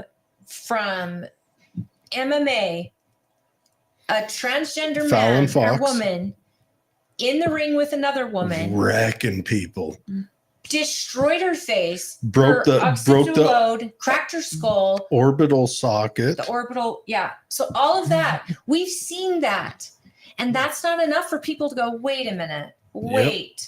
Yep. The volleyball players who have joined girls' teams, who are that ball getting spiked in their face is breaking these girls' face, just wrecking them. There's not a girl in any league that is able to put that much power on a ball. That's why if I had a daughter, I'd enter into archery, shooting sports, all the real applicable sports right now. You guys, I'm scared of what the future holds when a mediocre player on a boys' team can be a superstar if he's on a girls' team. Ranked 4,975th. Our lawmakers are more concerned about that small minority instead of being concerned about our girls. Our girls' safety, their scholarship opportunities, their sportsmanship and their teamwork and their comfort in a locker room, and then they're shamed to oblivion if they say, this isn't okay. This isn't okay. So our girls are made to shut up and take it. And that is what we have fought against forever. And now it's like you... I could be canceled for having this point of view. What's the phrase? Suck the dick, bigot. That's the phrase. I don't know what phrase that is, but I don't want to ever hear it said on this show again. That's the phrase they use against the I think it's used against the lesbians. But anyways, I want to move off of that subject because let's move into local news. So we've already done this story. Did they find out who yes, it was? they have the suspects, but due to the ages, they're not releasing the names. They have the suspects.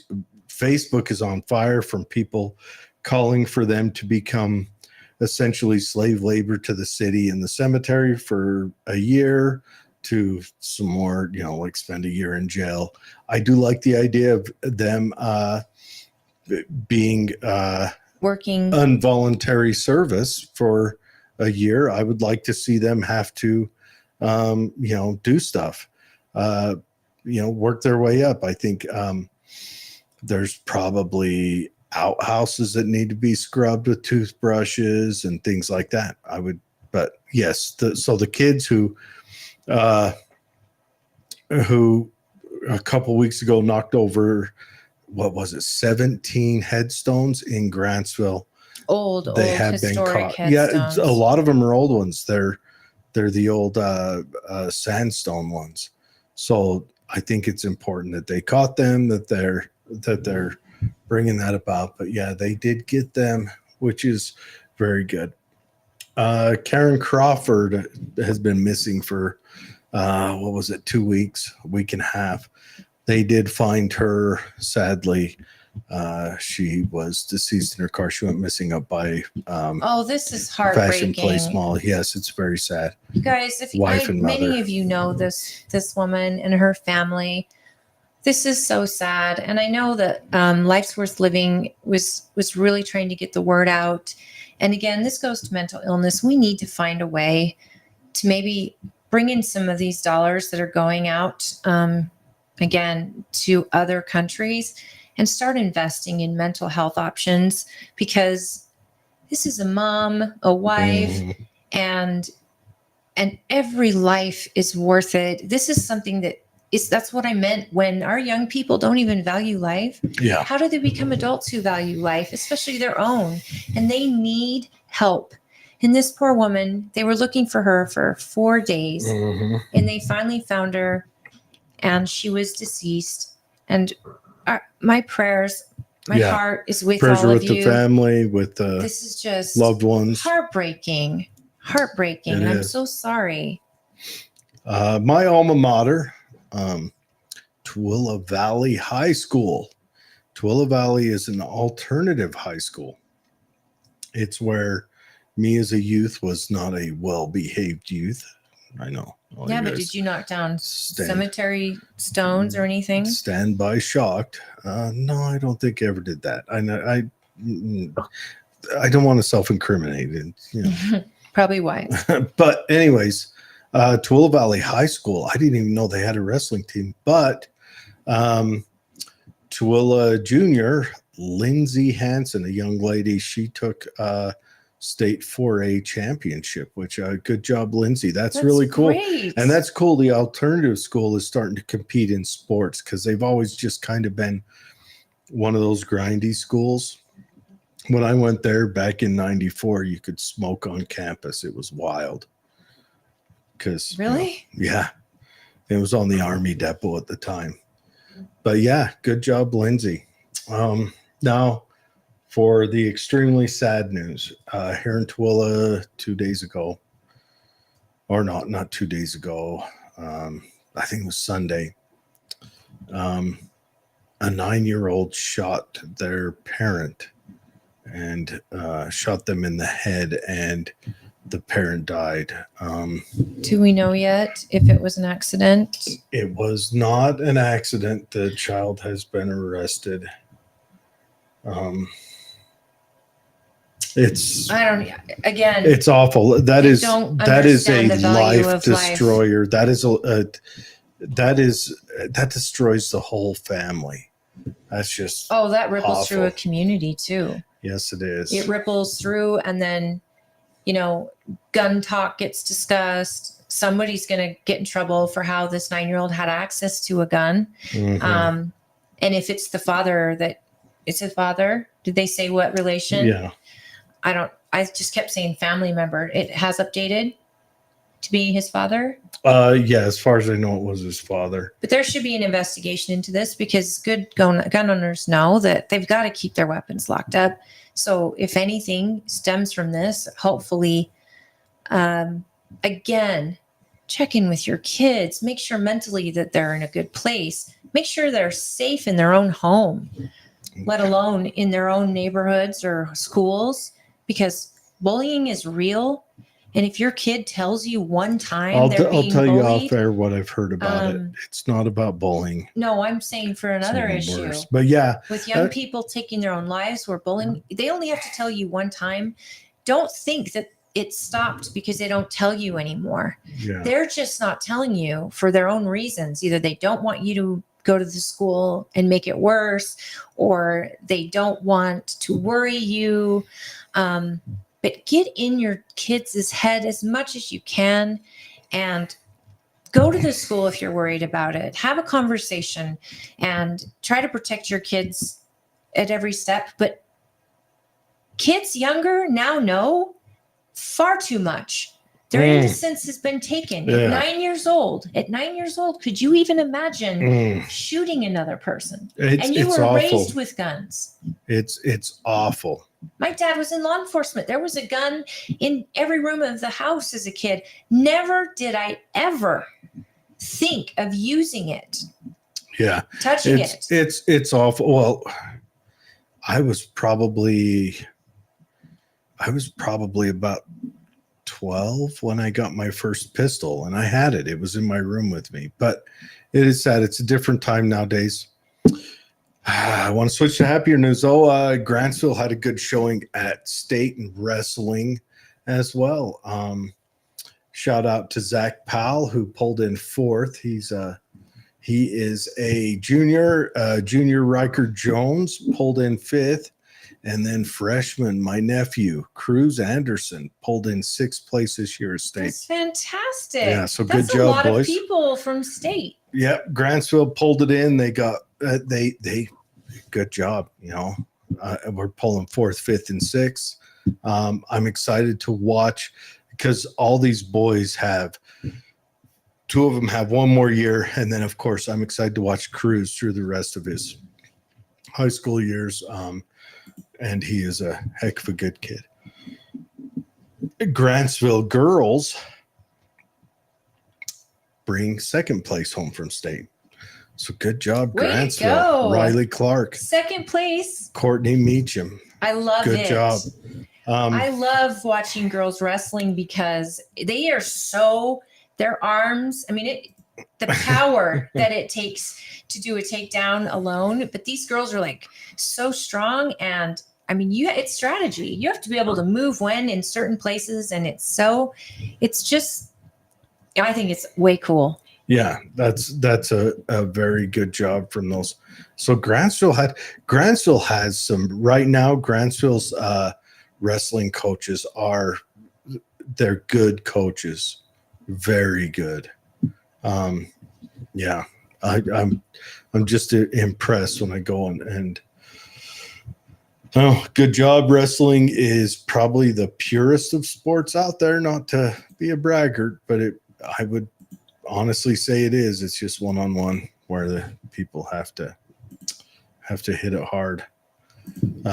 Dave says back to the Moloch. He was originally a Phoenician god, though. Yes, you know, some crazy. Ready for the history part? No, see, your eyes glaze over when I talk about caucus. Oh God, My eyes glaze over. So Carthage was a Phoenician city that overshadowed all the rest, but it was set up because Tears got too greedy with their taxes. So some of the wealthy people said, screw you, we're going to go start our own city.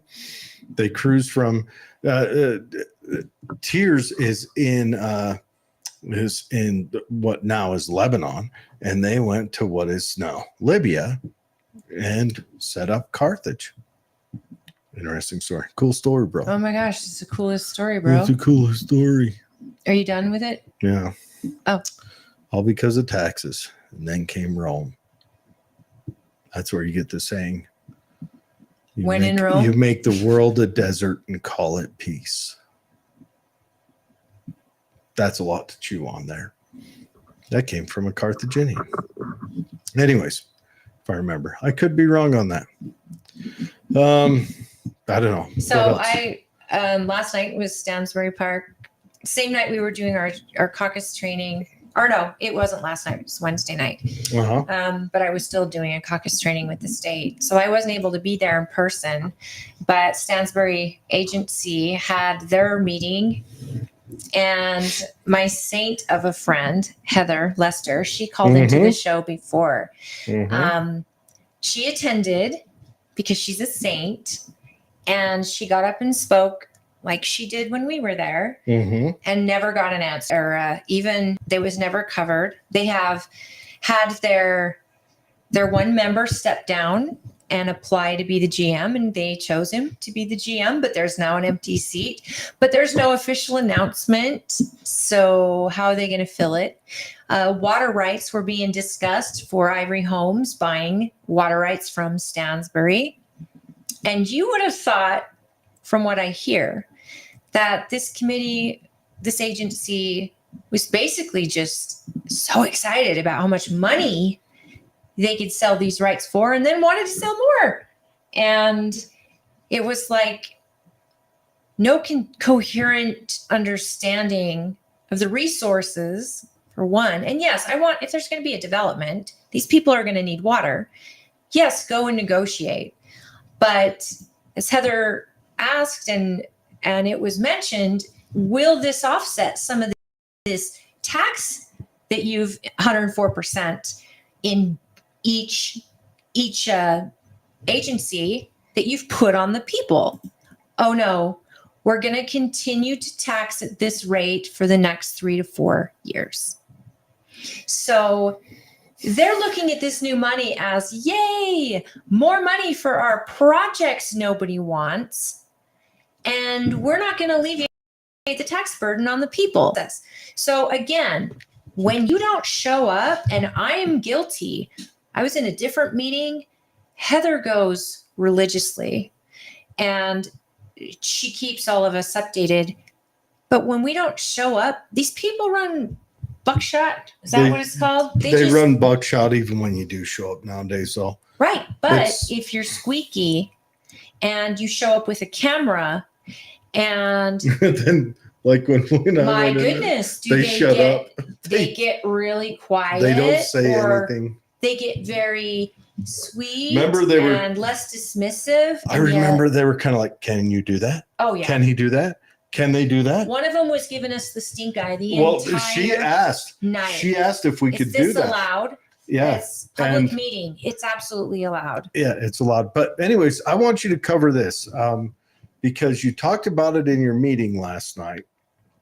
And it's been a hot topic amongst the Republicans, but this has been changed. So I want you to tell us about the bill to shut off ranked choice voting that passed. I don't understand this bill. You don't? What I can tell you and what I talked about last night was in Tooele County, when I first became chair, our bylaws were such that you were required to use ranked choice voting in your caucus when counting ballots. And that works. That makes it a faster evening usually with ranked choice because you put your first choice, your second, your third. But how to count ballots like that is a little confusing. A lot of confusing. Yeah. I remember they walked me through it and it little like right. And I had to go have like cranium surgery done afterwards. I could do it, but it would have to, I would have beside me the YouTube video. She would have an and thumbum and a hat to put her face in. Eric Gumbrick and Tracy Shaw did a YouTube video to show people how to do it. They're really good at it. And the party actually believed in it, and it would just make for a quicker caucus so that you're not doing multiple rounds of voting. And so you rank them, and the top person that gets the most votes in the first round wins that spot. And then for the second person, they go, anyway, it was in our bylaws. And so because I was having so many people running a meeting confused about how to count this, we just changed the bylaws at the party level and county level that just gave the power to the precinct chair. Well, actually, it sounds like the House voted to remove it as an option for all city elections. But this is a private party, and this involves our private. For just caucus. the Republicans. So yeah, just for the caucus. But yeah, I mean, it's been removed here, and it's moved by Katie Hall. We've got to get her on. She is a brute. She's been up there massacring the dang ultra left. She's the one that killed DEI. She's the one doing all that. We need to get her on. I need to talk to her. Do you have you had her on before? No, I haven't talked to her. I promise I won't talk about her testicles while she's here. Not that she has testicles, but just the theory of her or lady jock straps. We won't need to talk about that. Oh, so you're gonna act really well behaved. I'll be professional. When Miss Hall comes on, but when I'm on here, it's like meh. I will wear a tie. Dingleberries. You will not wear a relation. Tie. I'll wear a tie and a t-shirt. Maybe I'll wear it around my head Okay, so we need to get Katie Hall on. Hey, we do. Dwayne, do you got any friends of Katie's? Inside South Ogden. Yeah, got anybody friend that you could get us back on this, so Dwayne can see us. Ranked choice voting should be illegal. You know what? I used to be a really big supporter of ranked choice voting because it made me feel like, especially in 2016, when I knew so many people who just couldn't stomach pulling that lever for Trump, but hated Hillary and wanted to vote like a third party. So they put the third party in first. Trump would be their second choice, and then nothing else for Hillary. So what Hillary, I did learn throughout, they scribbled in crayon on the back of the sheet. What I did learn, just in my time in politics, is that it can be got. basically, that people know when they're running in a ranked choice voting type style. There's a certain way to, I don't know, shoot for second place, be the second place favorite because the first place would be knocked out and you would be the automatic winner in the second round. I honestly don't understand how it can be manipulated, but I think in theory, it's great because it gives you a way to share your choice. But I think on a national or a statewide scale, I think it's very difficult. And I'm glad. And I think that we should be counting actual ballots. I like that. But again, I am mostly referring to like in our caucus, and it is our own party, so we can dictate how ballots are counted and stuff. But I like a paper ballot in the caucus meeting because actually the attendees of that meeting get to see the person pull that paper out, the name that's on it, and then jot it down on a board in front of the whole group.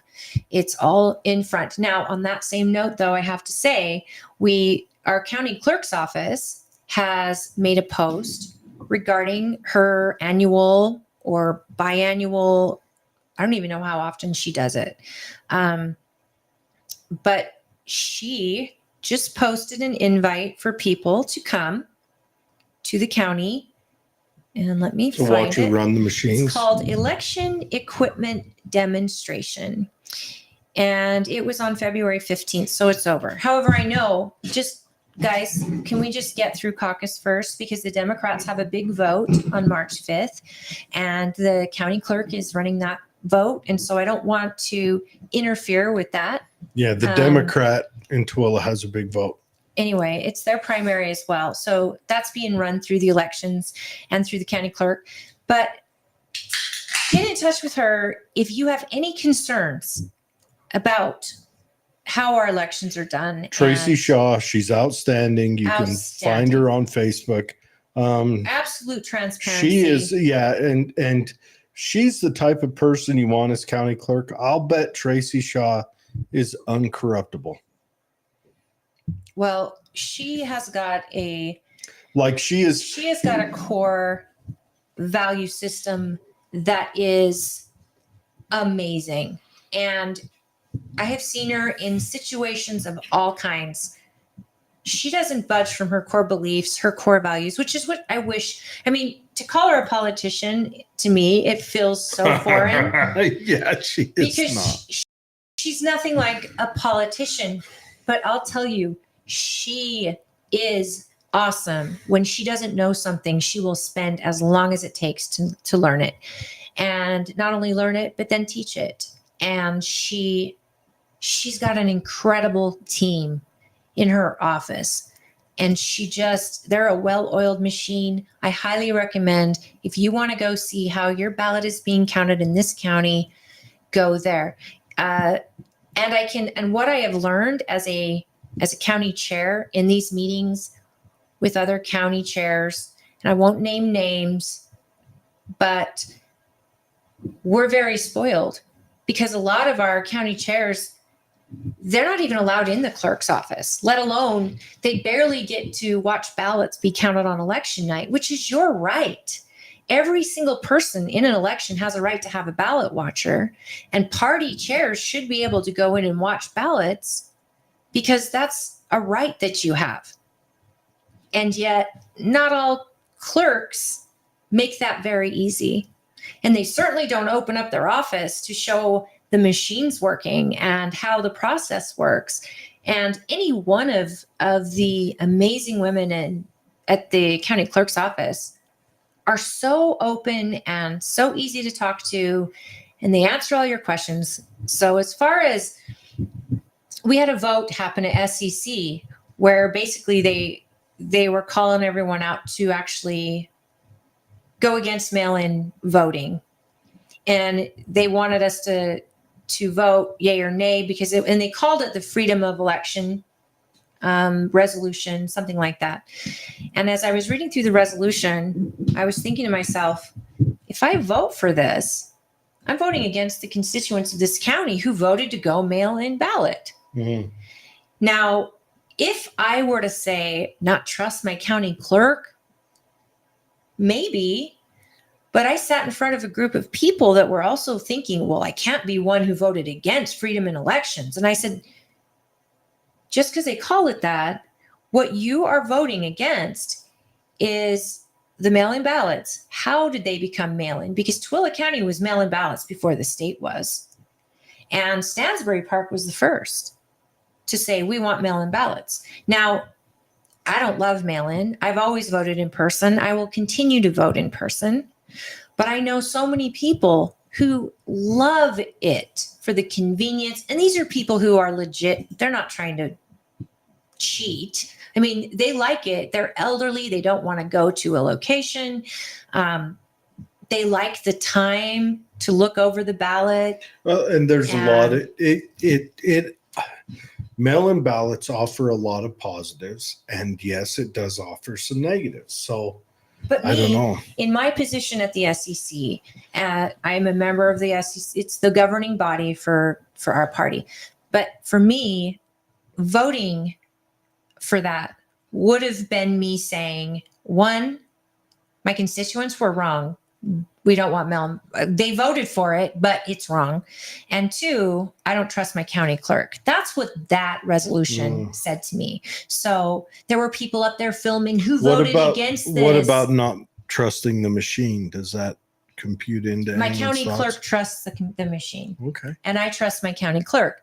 Now, the machine doesn't go online, and she showed me that it doesn't. Okay. So the arguments that people have had in the past, plus she's got a whole team on election night checking, double checking, triple checking. I mean, you've already heard my opinion on this. My opinion is that Republicans need to learn how to vote harvest for what's legal to do in their state. And it's not legal in our state. Well, vote harvesting is legal to a point. You can go door to door and say, have you voted yet? You can do that, but you can't take their ballots. Yeah, like but other that's states. still vote harvesting. You still go out and say, have you voted? You drive out that stuff. And I think the Republicans need to get more people on the ground. And well, you call it a get out the vote campaign. The hardest complication Republicans have is the urban versus rural separation. And the Republicans are always on defense. They're never on offense. Well, I'm just talking for voting, for getting but voting I'm saying, out. like what you said, get out the vote. Yeah. Republicans should be doing that in all areas. They should. They need to get a Republican rap star. Like, what was that? P. Diddy did. But anyways, more in the news. So, talking about another tax cut here in Utah from what was it? 4.65% to 4.55%. The Republicans. Okay. The House. March 7th in the morning at 9 a.m. Can you be there? I don't know. Okay, well let's not plan me on while I'm on the show. I've got to be able to look at. But I want our viewers to consider going March 7th. Because if you supported Where's it at? Natalie Klein, it's going to be at the Board of Education, which again, I had the same question. Where's that? If you or any of our viewers want to go in it's the gates of hell. Support right next to Cerberus of Natalie Klein or against, I don't care. Just show up because it's on 250 East and 5th South. Okay. And so I'll try to put that in the notes. If you want to show up and you are of a strong opinion either way, go there. I think honestly, we don't have a lot of people showing up. The state shouldn't have a board of education. It should only be counties. That's it. You need to keep your education local. But anyways, so the state's looking at maybe giving us tax cuts.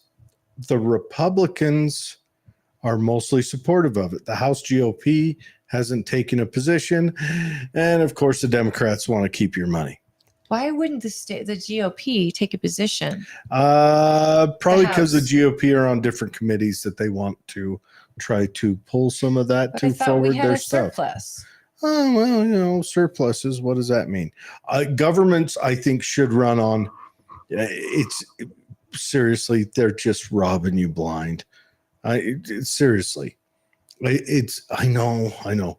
We got to get used to this walking around the world with the government's hand in our pocket, pulling money out all the time. But that's where we are. They just rob you blind. They have since the dawn of time. They will after. Sir, when you die, the government wants some money from you. That's all that needs to be said. The government wants your money. This fiction that as a society we've built up of a government, that these group of enlightened people that really know what's going on and know they're not secretly corrupt and seedy people. They want your money. They want to set up the office of whatever and this and that over there. And so they're arguing about it right now. Guys, I think we need to stress that they need it. Without you, you are the product. And yet we are funding our own destruction. We're funding our own annihilation. Yeah. That's where we are. And we have no say on how they spend it other than the people we send. And again, local. Think local all the time. Yes, we are here who just heard from us, who just was accountable to us and let us know what's going on. We got to share how we felt. She felt the same way in the Ukraine spending and all of that, and the border, sealing the border first. So now we get to have this conversation, but we've got to call Bridger Bollender and Tim Jimenez, and we need to make sure we're holding them to the same accountability, to say, look, you guys, this tax release bill is coming out. Let us know what's wrong with it, because a lot of times, like she said, there's a part 2 thrown in here or 5 other different things in here that may make it hard for a Republican to go, I can't vote for this. Yes, I want to cut taxes, but you're asking for this, this, and this, and it's an all or nothing deal. So communicate with your legislators, because they are, on the state level, they are the line of defense you have where these bills are being done. Regulations are being made. Your rights are being messed around with. Your money is being decided. So, and education, curriculums, where are they getting these from? We've got to show up to board meetings, folks, in your district and at the state, because I believe it's the State Board of Education that puts curriculum out to all the schools, isn't it? Yeah, they essentially control it. So right now, another thing, and I've got someone sending me some information somewhere in the future on this, but they're looking at building the Bees a new stadium. Of course, the owner of the Bees wants to use public funds to build that. I am opposed to that, unless, of course, it's done as a loan, I guess, which then I'd be okay with it. Which sounds kind of weird because I'm not okay with student loans, but I think that's because student loans are predatory. Unless I would be okay with government student loans if they had a loan officer says, okay, what are you studying? Oh, I want to study, Aboriginal art theory in the 20th century. And no, because you're not going to be able to pay it back. And we don't want to rob all your barista money. But so, of course, the Bees are getting a new stadium. And of course, the owner of the Bees and the team, or whatever you call it, they're going to come and try to force the city and the state to aid in paying for that. Aid? Isn't every stadium pretty much paid for by government, aka which is citizens of that area? Just an awful corruption. It's terrible. These are billionaires. Billionaires it's that own these awful teams. Corruption. And so you're paying to get them richer. It honestly, it's just molesting you from the top. But if they do that, the word is that the Oakland A's, who are getting a stadium built by the poor people of Oakland after they just lose that fantastic team that my co-host here seems to like for some Till the day odd I die. reason. Ugh. Raider Anyways, Nation. so the Oakland A's may come and do their Major League Baseball from the B Stadium, which makes me wonder, is the B Stadium big enough to host that? I But don't think so. Do you? I don't know. They may To take add a on to the B professional Stadium, team? but I don't know. Of course, it is the Oakland A's. Wait, though.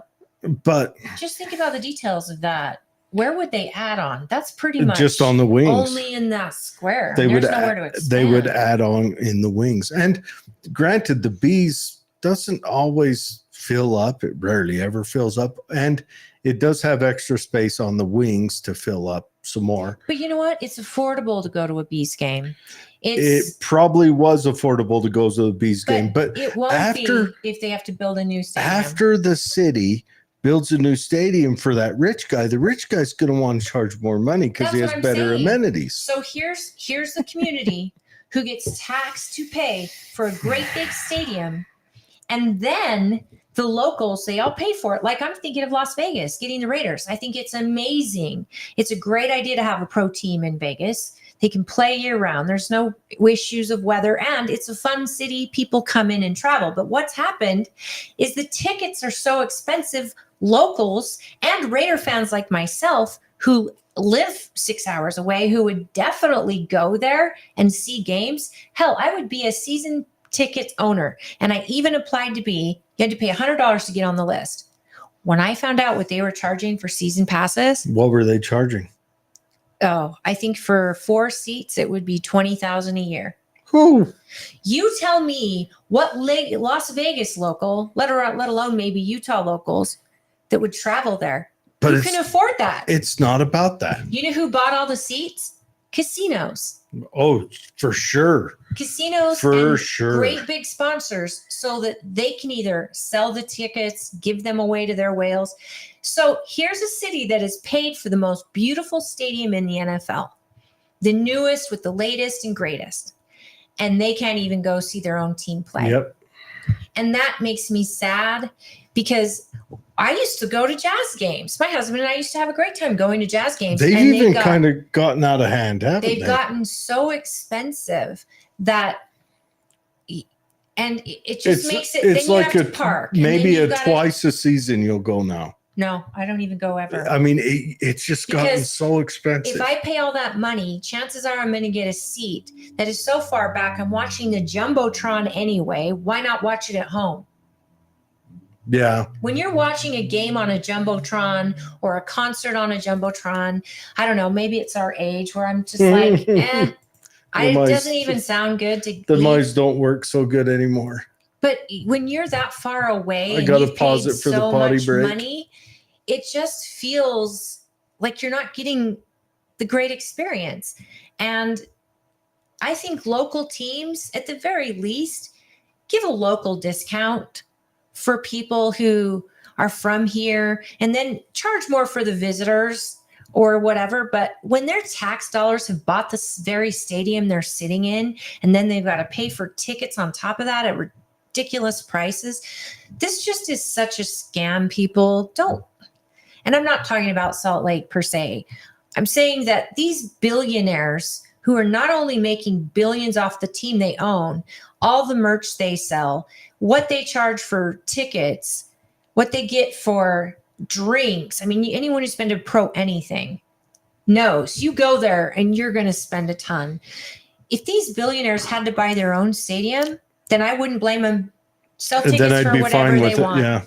Here's but when the city's buying it for them, yeah, just because, oh, well, you'll have our team in your city. Well, okay, I'll become a fan of the Raiders now that I live in Las Vegas. Yeah, they'll be our team. But I can't afford to go to my own games for a stadium I just bought. Like, how does this make any sense? You know, on a side note, Dr. Guillotine didn't actually invent the tool. What time it was is invented by a guy named Miller. 5:40. Guillotine. You brought up a guillotine. It took you was 3 hours actually and 40 minutes.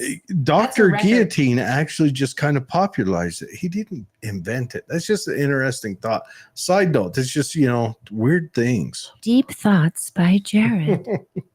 Here's your ASMR for the day. ASMR. ASMR. Yeah, that stuff's weird. We can go on That's that. really weird. So Utah's looking at a bill about the satanic panic right now. A bill about criminalizing ritual child abuse, that's child right. sexual abuse.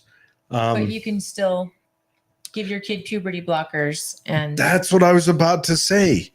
As a part of their religion, they can have little mini guillotines for the little twig and giggleberries. I don't even think you have to put in the word devil worship. Isn't there already a crime against child abuse? That's the thing. Not to mention the satanic panic was all Why? BS. Why do we have to have this? Look, we're hitting weird times. It's fun times. Who's writing this bill? Everyone. Very few people.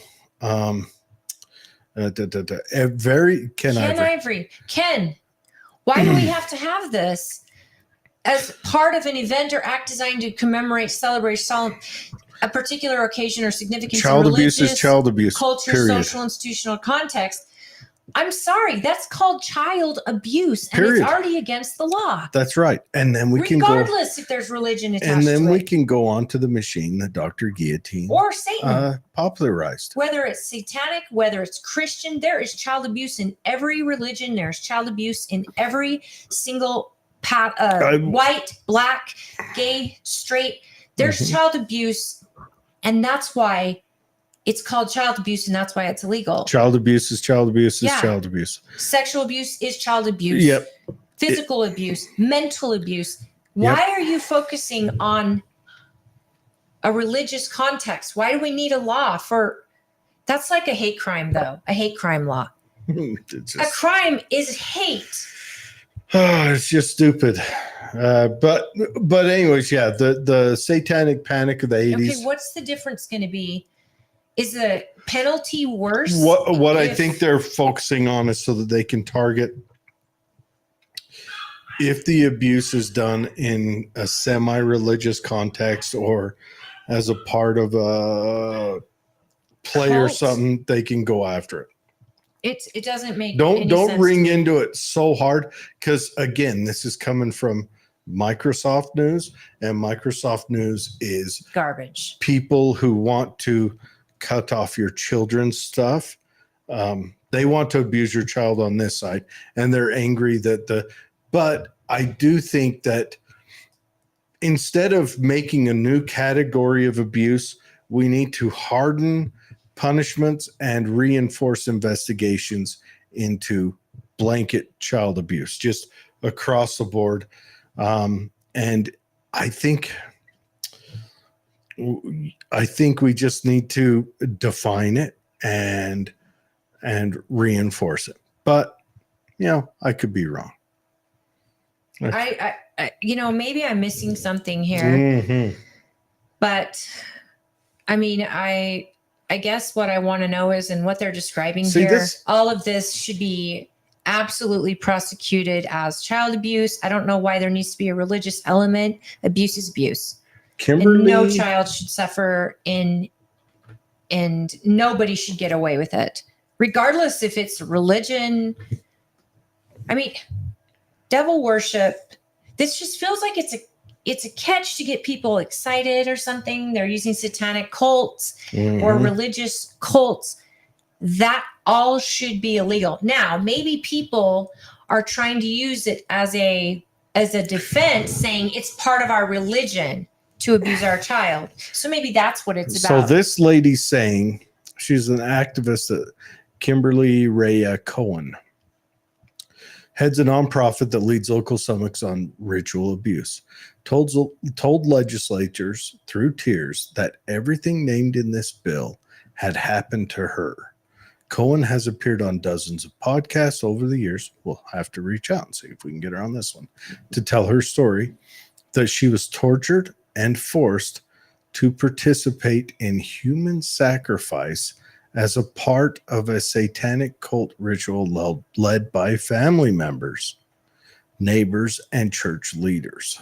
So that's it. Maybe she's using a defense as freedom of religion. But No, your she's constitutional pushing Bill the of bill. Rights- She's pushing the Right. bill. But I'm saying maybe that's why this bill is necessary, because people have been able to use it as freedom of religion.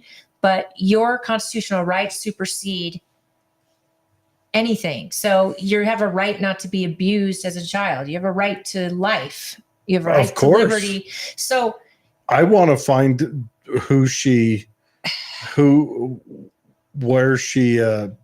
what group she's with. okay, so it says this is all child satanic abuse. ritual abuse is real and growing in Utah. Okay, the satanic panic was BS, 100%. It was BS. And it was ginned up by psychologists. It was honestly the same thing that this transgenderism is now. It was a wave that took over it, and it took over cops. That was the big people that took over, What do cops you and mean? How psychiatrists. take over? It became a thing that cops looked for. So cops were questioning 4-year-olds and 5-year-olds. Hey, did they ever do this? What's a 4-year-old going to say? So eventually these stories get out that, oh, well, they took me in this underground tunnel and took me to under the border into Mexico where we killed a baby. It's serious, a true story. Right. But again, that's murder. And that's child abuse. And that never happened at all. And 4 people spent time in prison over something that never happened at all. Is there really not enough to do up there on the hill?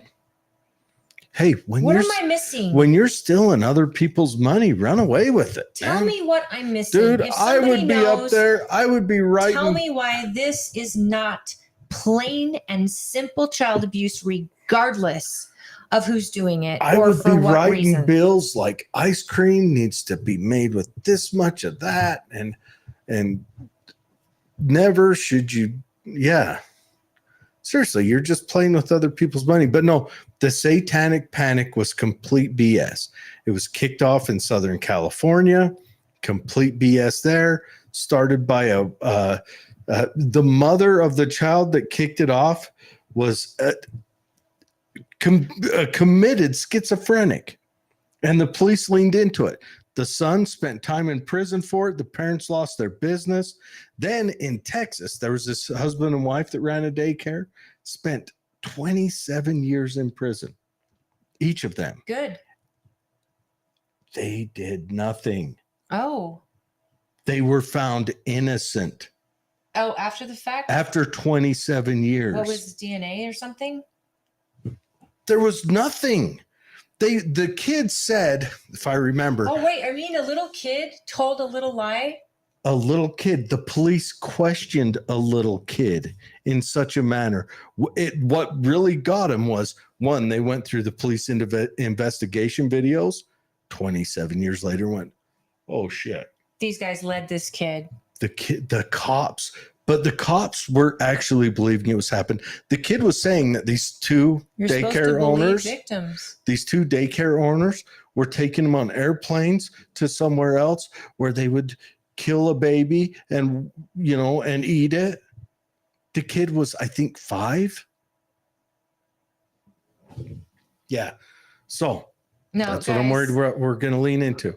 20, I think it was 27 years in prison, each of them. And that's a husband and wife can't face your accuser. that were completely innocent.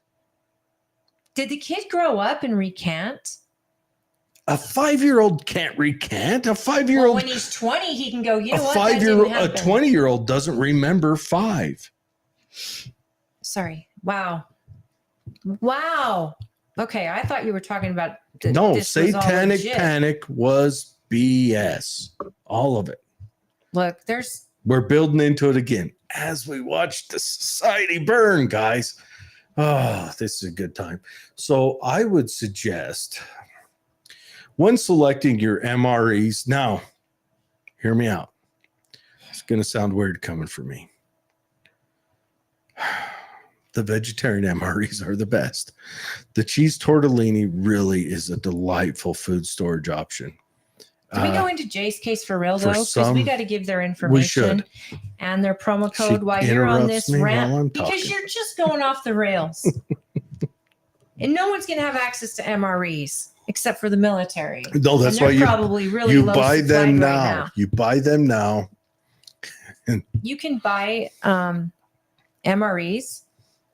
Yeah, you can buy them on Amazon. Well, I'm talking about like You can military style. order them on What does MRE stand for? Meal Ready to Eat. Okay, so that's like It comes in a box about that's like yonder Patriot big. Supply, which we don't Yeah. have them as a sponsor yet, but Patriot Supply. But go to the Jace I have Case, Jace Patriot Case Supply. Medical. It's Jace JASE Medical, all one word.com, and use the promo code JAM-1615 to get that discount. And that promo code will show that you are a supporter of ours.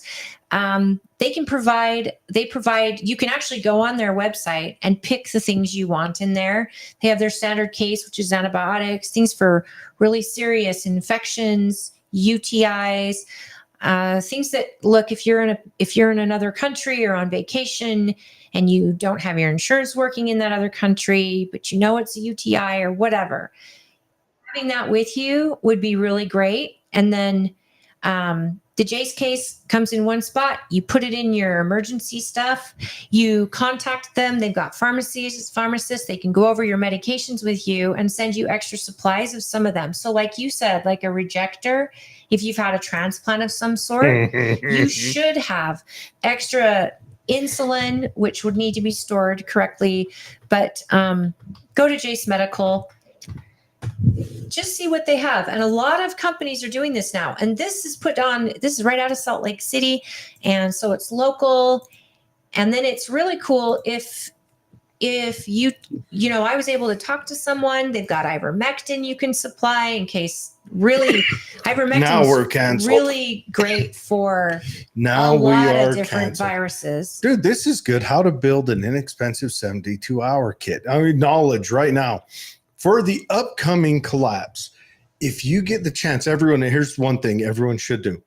You should buy books on how to survive. Buy books on how to garden, books on how to can. Buy encyclopedias too to preserve the history. They've got to be encyclopedias prior to probably 2015. Otherwise, you'll come out of it confused about what a man is and a woman. Right. But what that would do is if there was some detriment to our grid, for example, they're trying to put everything digital now.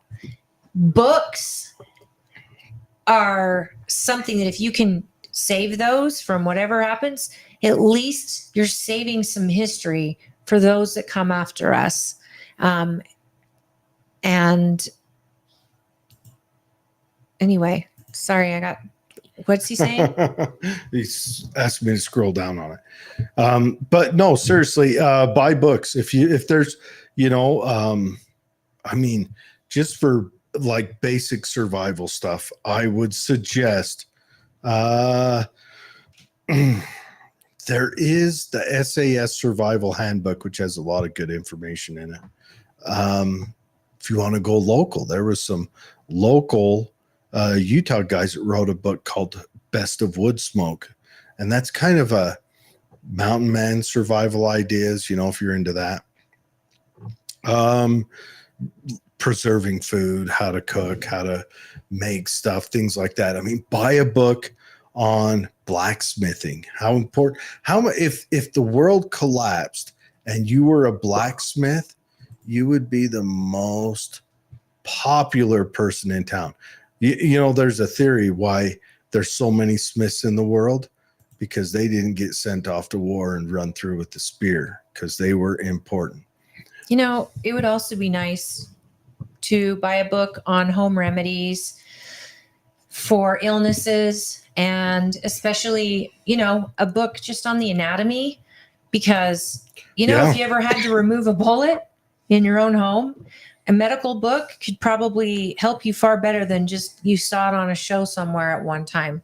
And again, if you've got antibiotics, and you've got alcohol, especially alcohols like vodka, just strong antibiotics. Those are strong. What are they called? Sanitizers? Sterilizers. Alcohol can be used as a sterilizer just as well as, to somebody in pain to drink it. So in case you did have to remove a bullet. I mean, this sounds insane, like put a stick in your mouth, but it doesn't feel like it's insane to talk about this now. Buy a book on distilling water. How important will that be if something happens? You get water, you distill it to drink it. That distilled water is the safest way to get water into your body. And to collect it, like how to build something that'll collect rainwater for you. Yeah. Your Disinfecting. mother said disinfecting. Your mother also said Mom. Gift that keeps on giving. My military son gave me a case of MREs for one Mother's Day. Yeah, I used to bring a case home for my father. I was a good scrounger when I was in, and I'd make deals with our supply guy, and I'd get a case for my dad and take them home. But MREs are good to have around. They last for a long time. You generally get easy 15 years out of a case of MREs, but don't shirk away from the vegetarian ones. This is me telling you, I am a consumer of meat, but vegetarian MREs are the best MREs. They are delightful. We're coming up. We got 3 minutes left. What do you want to say? Close it out, Holly. I want to say that we are so grateful to the Main Street Media Utah group for their support. Main Street Media. And I want to say thank you to our producer. Give them Dwayne. the web address. Please check it out. The web address. Main Street Media Utah.org, KMMU.org, Main Street Media, or KMMU.TV. But KMMU or Main Street Media Utah. Hey, Dwayne, would you type that? Oh, can you not type in the comments? People, please go to KMMU.org and subscribe. You're not only going to get to see our show, but you'll get to see all the other shows that are starting to come aboard, and our whole hope. And Main Street is with us on this, and that's why Jared and I wanted to be a part of it. Our whole hope is to find truth, maybe entertain a little bit and have some laughs, but we want truth. We're tired of this wishy-washy, and I know that I am Republican, and I proudly am one, but I can also admit where our party is failing, especially in DC. And so that's why we're really trying to get as many candidates on here as possible, share the ideas we need them to share. And we're really trying to encourage you guys to stay involved, stay engaged. And if it's just through us, then Jared and I will commit to trying to get to the bottom of things if we possibly are able to get to the right people. And we hope you'll subscribe. If you're on YouTube, like and subscribe, get the notification button so that our show pops up. Rumble, BitChute, listen to us in your car on our podcatchers. And we promise to get better content and to create better content, but we need more of you to join us, support us, and help us help Media Group grow. So support KMMU. If it grows, it'll only make every show on here better. It'll make ours better. Eventually, one day, you won't have a moron named Jared running the computer and stuff. He'll just sit here and talk smack. And your mom has a question right there. It says, Jared, how's your grandma doing? Want to go visit? Yes, I do. Let's plan something. She would love to see you again as well. That was a good time to go down there and visit. Everyone, that's the show tonight. It was funny. It was Celeste is fantastic. She really was. She was a great guest. I've always enjoyed talking to her. She's so down to earth, and she's a real listener. And humming. I think we're lucky. We are lucky. Dwayne says you'll always have a place here, Jared, as long as you don't talk about twigs and giggleberries. Thank you. It's- What about me though? Do I always have a place? Can I say wedding tackle? You can say that might be offensive to someone. Wedding tackle? You're implying wedding is necessary. Or I don't know why. I think it's hilarious, but in this day and age, who knows what you're going to say to get you in trouble? Oh, and you have an even bigger place, Holly. Anyways, you guys have a good Okay. night, and we will be back on I love you, next Mom. Friday. Thanks for tuning in, everybody. Next Friday. Who do we got next Friday? I don't know. We have I know we've got people. I don't have the list in front of me. we have Sylvia. Yeah, Chris. Sylvia. She's running for governor. Yes. And then we also You have said another. what? Uh, We also have, give me 1 second. I want to give you times. Sylvia is going to be on at. thank you, Sherry. Okay, so we have Trent Christensen. He's running for the Utah Attorney General. Mhm, He will be on the 1st at 3 p.m. mhm. And I believe we have Sylvia Fisk at 2. Yeah, I think it too. Is that right? Let me confirm before we let remember. people go. Yeah, And she's running for governor. governor candidate, yes. Yep. She's on at 4:30. Okay, 4:30. All right, that's cool. So you So, guys tune in. We got a he's on governor at- candidate and we've got He's an on AG at 3, candidate. so that means I'll have to go off the hedge early in the show and then try to bring it back in. For Well, guests. and we'll talk about news. I think I had us booked at 2 because we need to go over news and all Oh of yeah, that and get prepared. And I also want to get some people online that can comment and engage. And then I may try to get, I know the Stansbury Park thing gets people pretty annoyed. They get bored if they're not from there, but people trust me, just like with I Mr. know. Peacock last week. can we do Stansbury What's Park happening- and caucus? What's happening in Summit County, for example, with the developer, that's happening around the country. What's happening in Stansbury Park at the agency, that's happening all over the place at the school board. It's happening, it's unchecked agencies or boards where no public input's involved and they're running rogue. And we really, I'm going to try to get Heather to come on the show because she's been in those meetings. She sat through them. It's like a clown show that if it wasn't my money they were spending, it would be laughable. But it's serious. And if it's not me this week, it's going to be you next week. Or some of you are dealing with it right now in your local municipalities. And so we want to educate people. We also want to learn, because once we learn how to make a change, we're winning.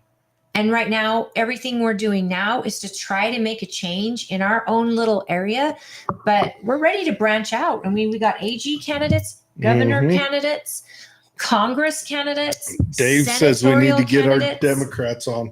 Holly's been reaching out to him for some reason. They don't talk to her. I No, we promise will- I will be very We will nice get and the respectful. Democrats on. We've had right now we've had a relatively hard time reaching out to people and finding the It's numbers. the busy, you guys. It is the Holly busiest is- time on the planet for candidates right now. And Holly is stretched super thin with the Oh my gosh. Republican You Party. just said I'm thin. That is Oh. so nice. I'll live on that compliment all week.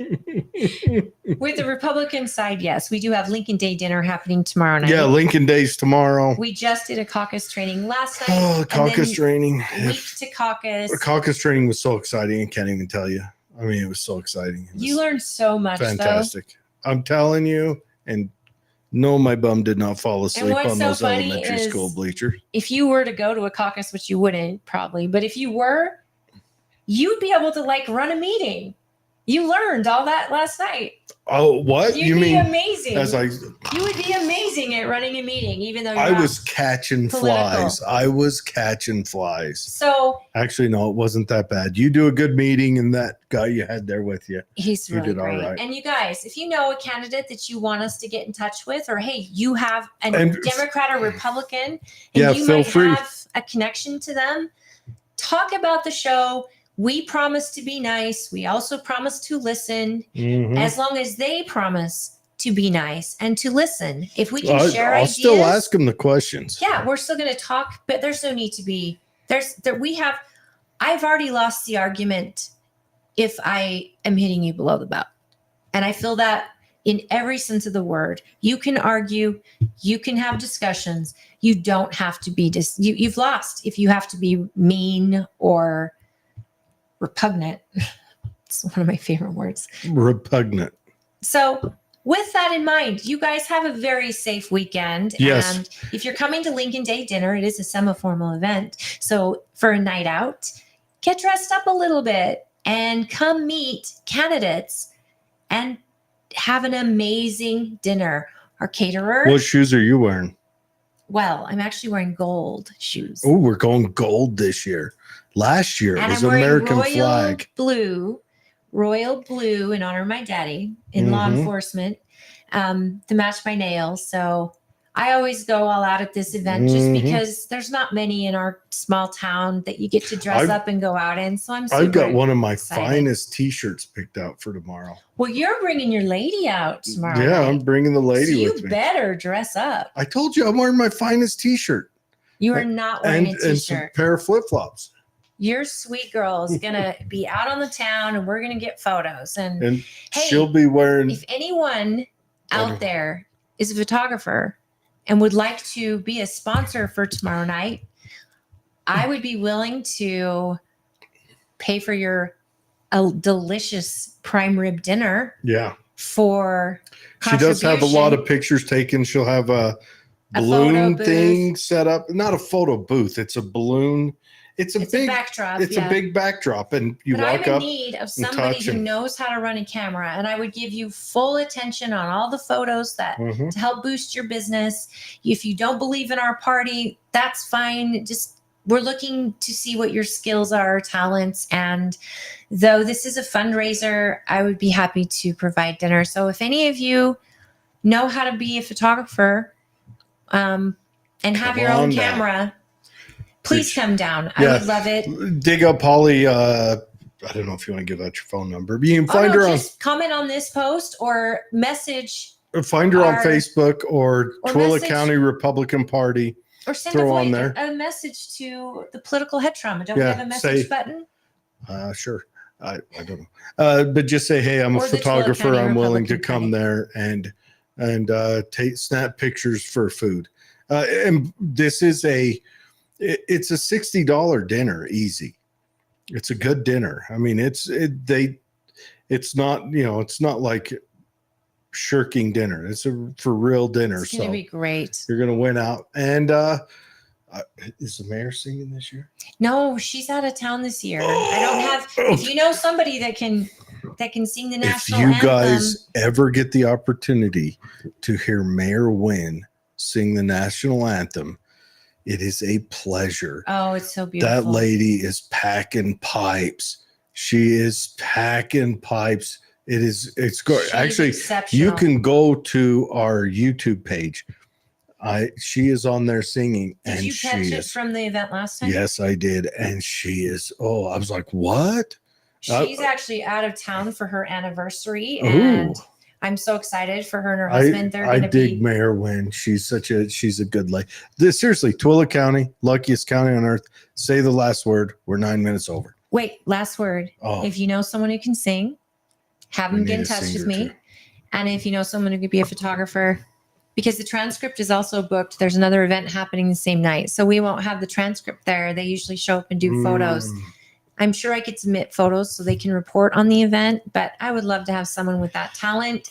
And depending, maybe if you can't do it as a sponsorship, but you could give us a really good deal, get in touch with me. I'm sure the team and I could figure something out. I just know I've got a camera, but I can't walk around taking photos because I've got him and you guys. We're going to go live, right? Yeah, we're gonna do some lives. We're going to go live tomorrow night during the event. We'll be walking around chatting with the different candidates, different people that are there. So you may not be able to call in because we won't be in the studio. We're going to be doing a remote, but we want to introduce every candidate to you, and every candidate's there. We'll let them. We'll give them all each a little bit of time to talk. We'll probably go live and post live the talks that go on through it.